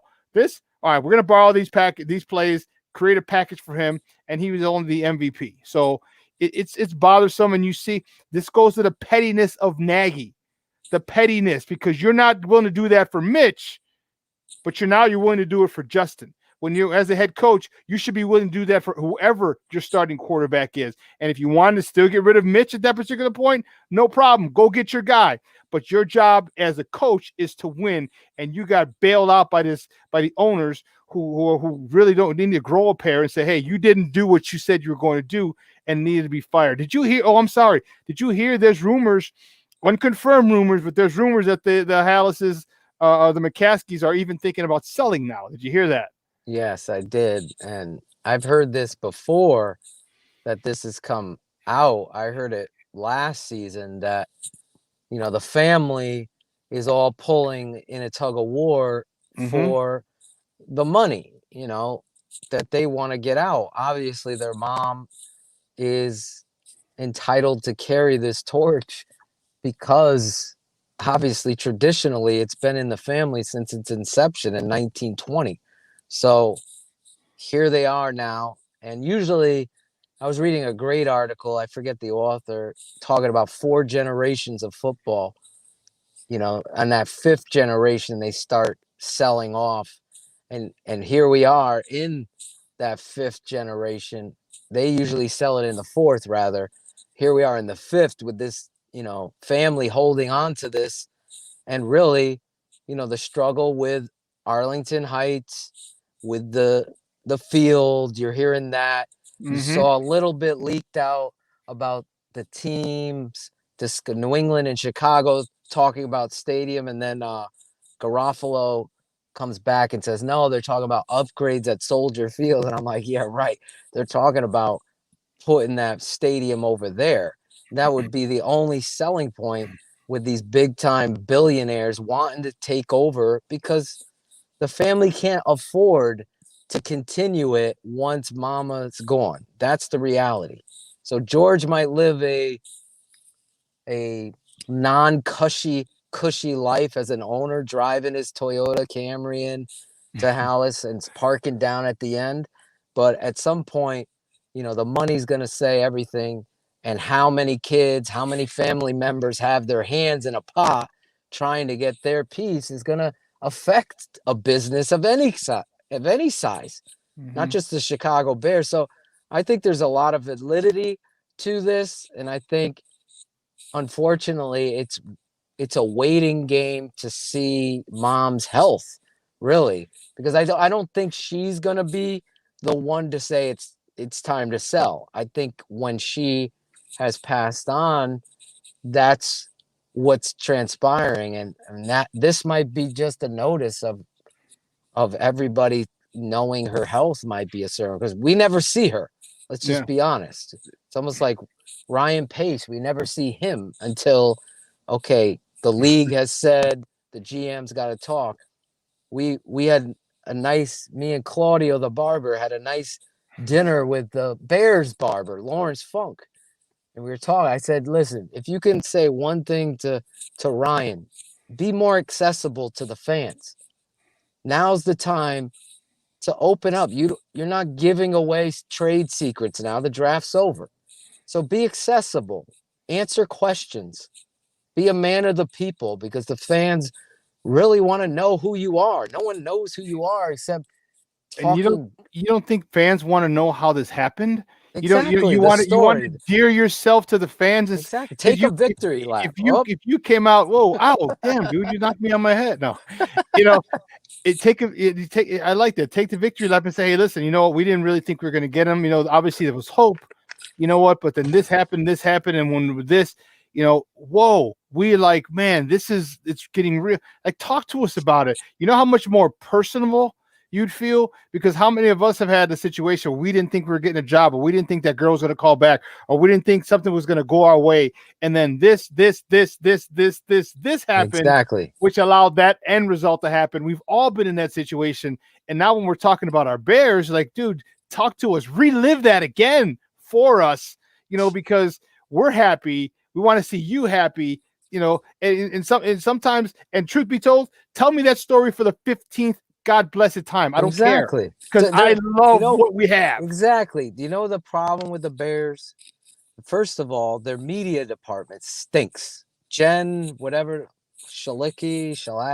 Yeah, I was giving her credentials. Terrible job. You know what they're going to do? They're promoting it already. We're going to release to the fans the behind the scenes story.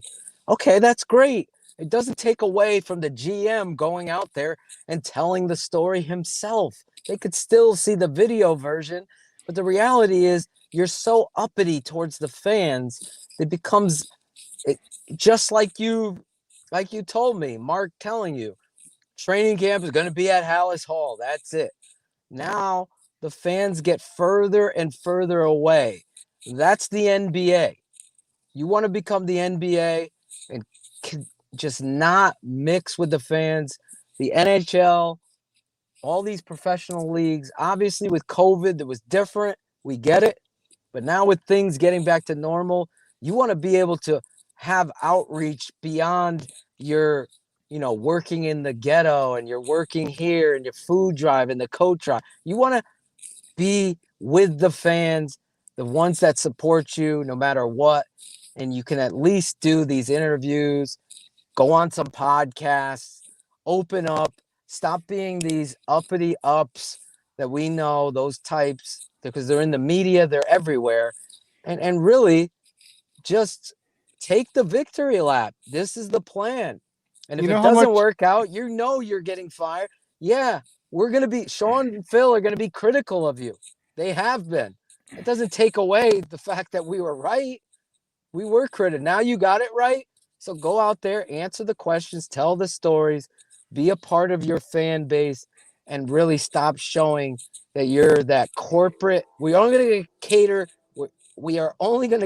to the corporate and the corporations. That is a losing philosophy. Yeah.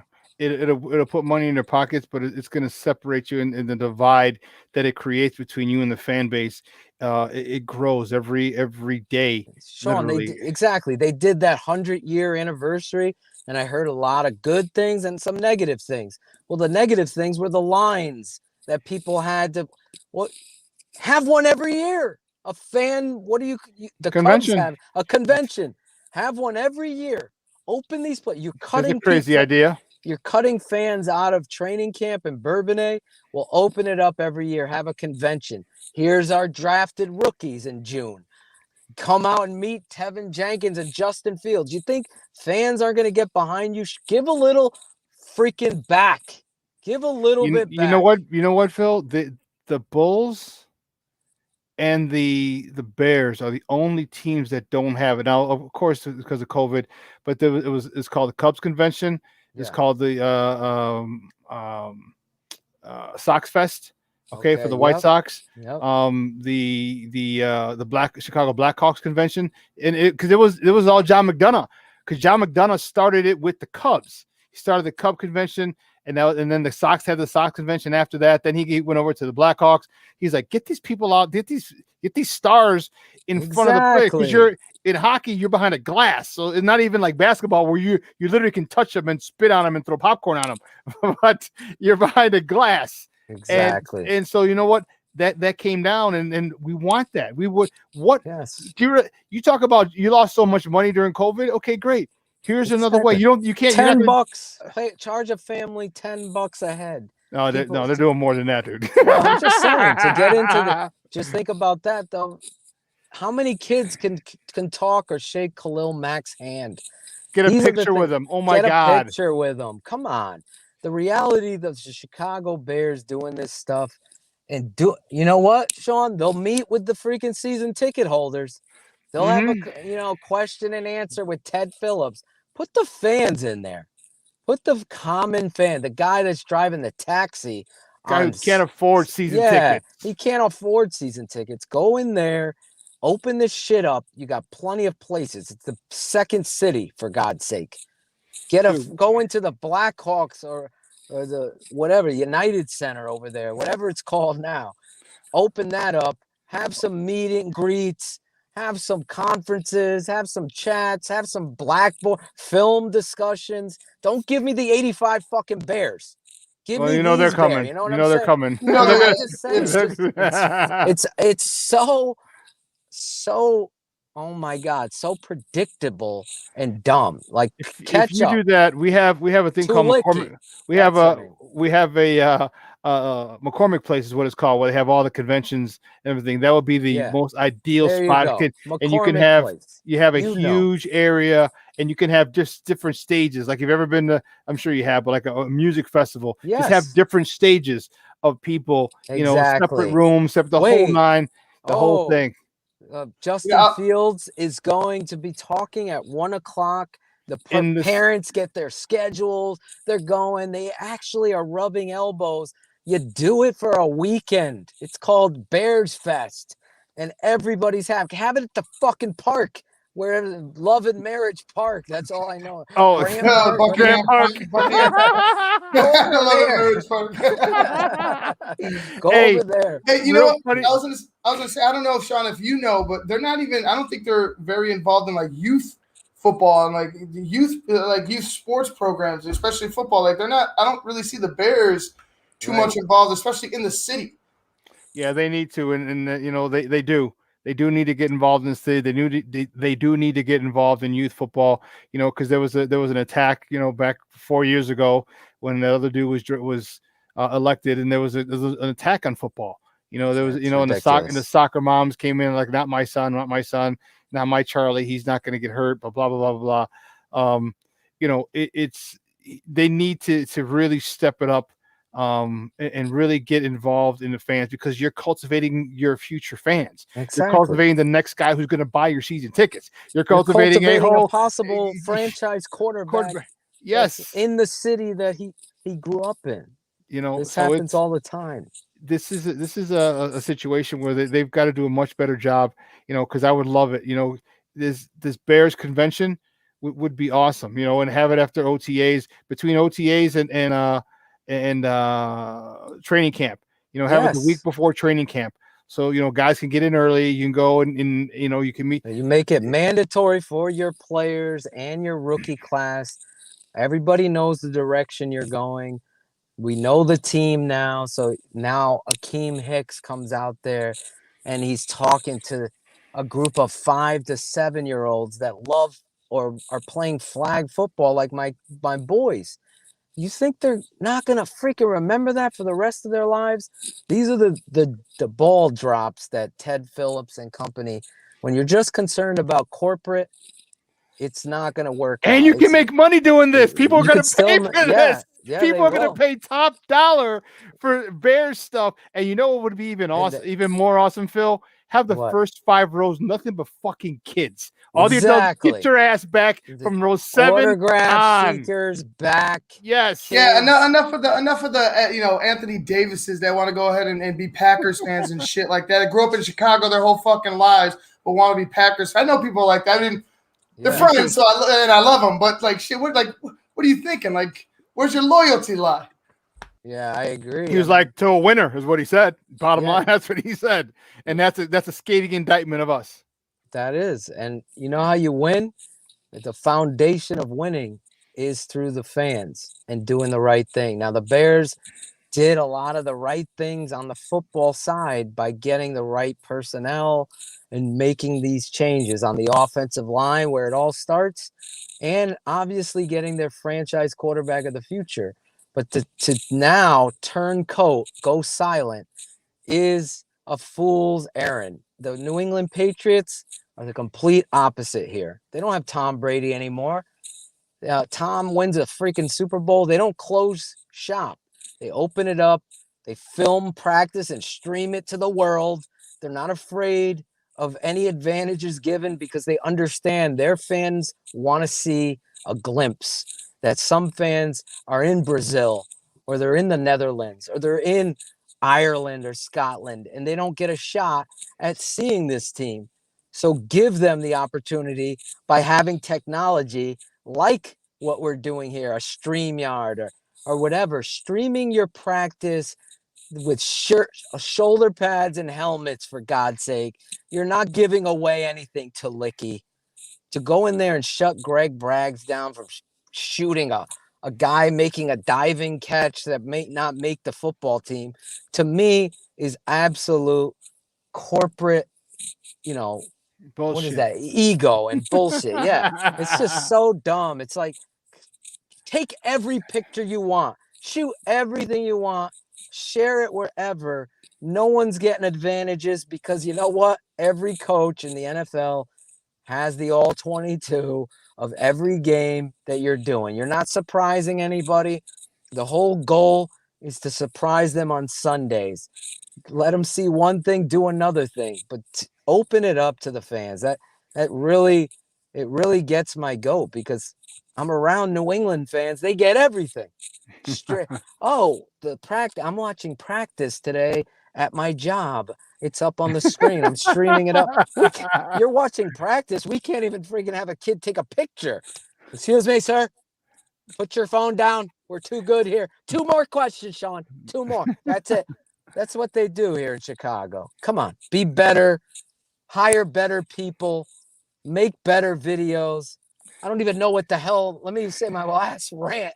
I don't even know what the hell that lemonade shit was like. What the hell was that? It was an embarrassment. That's what it was. The lemonade stand, whatever. Like, come on, be better. Do better. You're the charter franchise of the NFL. You've got to hold a standard where you're literally at the cutting edge of everything, and right now we're not. And I want them to do so much better. I want, because there's. The thing is, like, you have us by the short and curlies. All right, there's no other team here. We're not going anywhere. Okay, some people have gone to the Raiders and other places, but let's be real. Chicago is a football town. Exactly. And if you feed us, they need to talk to some drug dealers. Like, how do you continue to get people coming back? Keep giving them product. Keep giving them good product. Keep giving us little clips. Keep giving us this. Keep giving us that. You know what I mean? Give us, right away, and then I like I can't even think of what the hell is the little clips they have, little videos they'll have of Justin Fields and this and that. But you know what? Here's one of the things. Allow your. I know you have the Bears channel and what's it called? All Bears All Access. Yeah, and it's cool. But let other smaller guys, have access as well, because it only builds, because everybody doesn't watch your stuff on Fox on Sunday at 10:30.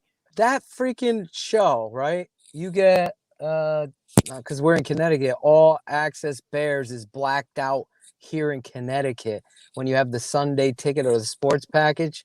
Think about that. They black it out because you're not in their market. What? I'm talking to this is like 4 or 5 years ago when I had the Sunday ticket and the sports package. Oh, we have to black that out because the Bears don't want it to be seen in other markets. For what?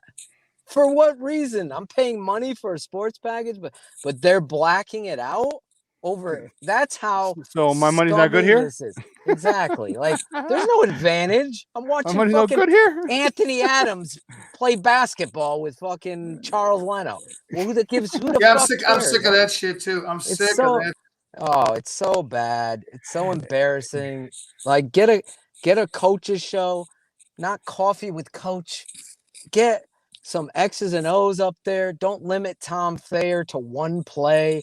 Like, there's no advantages that you're given except you look absolutely rinky-dink. You're a mom-and-pop show with a big-time franchise quarterback, and you're trying to do big-time things, yet you're so far behind in the media aspect and your ability to deliver to the fans that are craving it, just like you were talking about, like a freaking an addict. Yeah, we're jonesing for it, man. We're jonesing for it. It's all the better for me because I know what I bring to the table in regards to, but still, I wish I could do a hell of a lot more if they would just let us. Yeah. Hey, Phil, great stuff, buddy. I appreciate it, man. Any fun stuff this weekend? Or just in the pool? Just going to be pool, grilling, chilling. I got a Packers fan's 30th birthday party tonight. So I'm going to film him asking him about Aaron Rodgers and breaking his ball.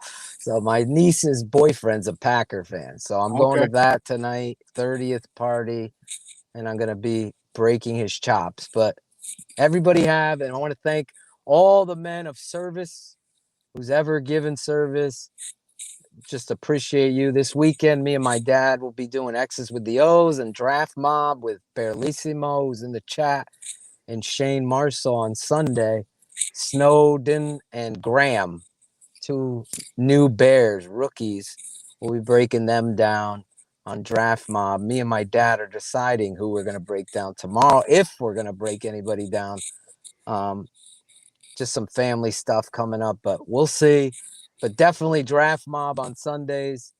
And we'll be back next week on Keeping It 100. Follow me on the gram and follow the Tape Never Lies Network. Hey, buddy. Thanks, man. I appreciate it. Love having you on every Friday, man. It's awesome. Love you, brother. Have a great one. You too. All right. Guys, awesome show. 3 hours is come and gone. Unbelievable, man. Can't believe that. I want to thank our guest, Alex Pat. I want to thank our guest, Phil Atoshin, as well as Jason Palmer, Kenneth Davis, and of course my guy Ivan Vargas. Man, we had a great show with all you guys. You guys really helped make it another phenomenal show. So listen, what we're gonna do is we're gonna take a much longer break this time. We're not gonna be on Monday due to the holiday, so we'll be back on Wednesday. Next Wednesday, Maya will be back. She was moving. So she had a lot of stuff on her plate, so she wasn't able to come on this past Wednesday, but she'll be on this Wednesday. So it'll be Shawn and Maya back on Wednesday. So we're gonna enjoy the long weekend. Make sure you if you want to get out, do so. I'm hanging out at my buddy's Saturday. I'm gonna go to Navy Pier. A buddy of mine is in a band, and they're performing for the first time in over a year. They're a cover band it's actually called Wedding Band, BANNED, Wedding Band. That was pretty cool. And they're a phenomenal cover. I've seen them play a few times and like, dude, these guys are good. So I'm probably head up check that out on Saturday. I'm going to the Sox game because they're giving out the Tim Anderson bat flip bobbleheads. So here's what I'm doing. I told you what I do. I got 2 500 tickets and I go in. So I'm going to have someone come with me. Bro, I might have to come in with you. I might have to just grab a ticket. Hurry up, getting to 500 levels are like $15, and so I got 2 tickets, so I'm gonna get 2 bobbleheads, so it's gonna be pretty cool. What day was it? It's Friday and today and tomorrow. They're giving them both days. Okay, today and tomorrow. Yeah. So yeah, I'm definitely looking. I'll be there tomorrow morning to get my tickets. I got to get someone to roll with me because I need someone to walk in. We'll talk off air. But again, I want to thank Elliot Baez, our executive producer, Clarence Council, our social media guy, my co-host of Essentia, and my guy here, Ivan Vargas.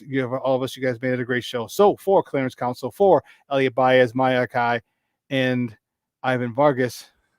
Hey, have a good weekend, y'all. Hopefully the Cubs keep rolling. Hopefully the Sox keep rolling, man. Like, look, first place baseball is not what I expected, a month ago. A month ago, I was like, you know what? Here's on the ledge. You're on the ledge, dude. Cut him off, fire him. You go, get him out of here. And now they're playing great baseball. Hey, look, sometimes you just gotta calm down a little bit. Be patient, yeah. Settle down, be patient.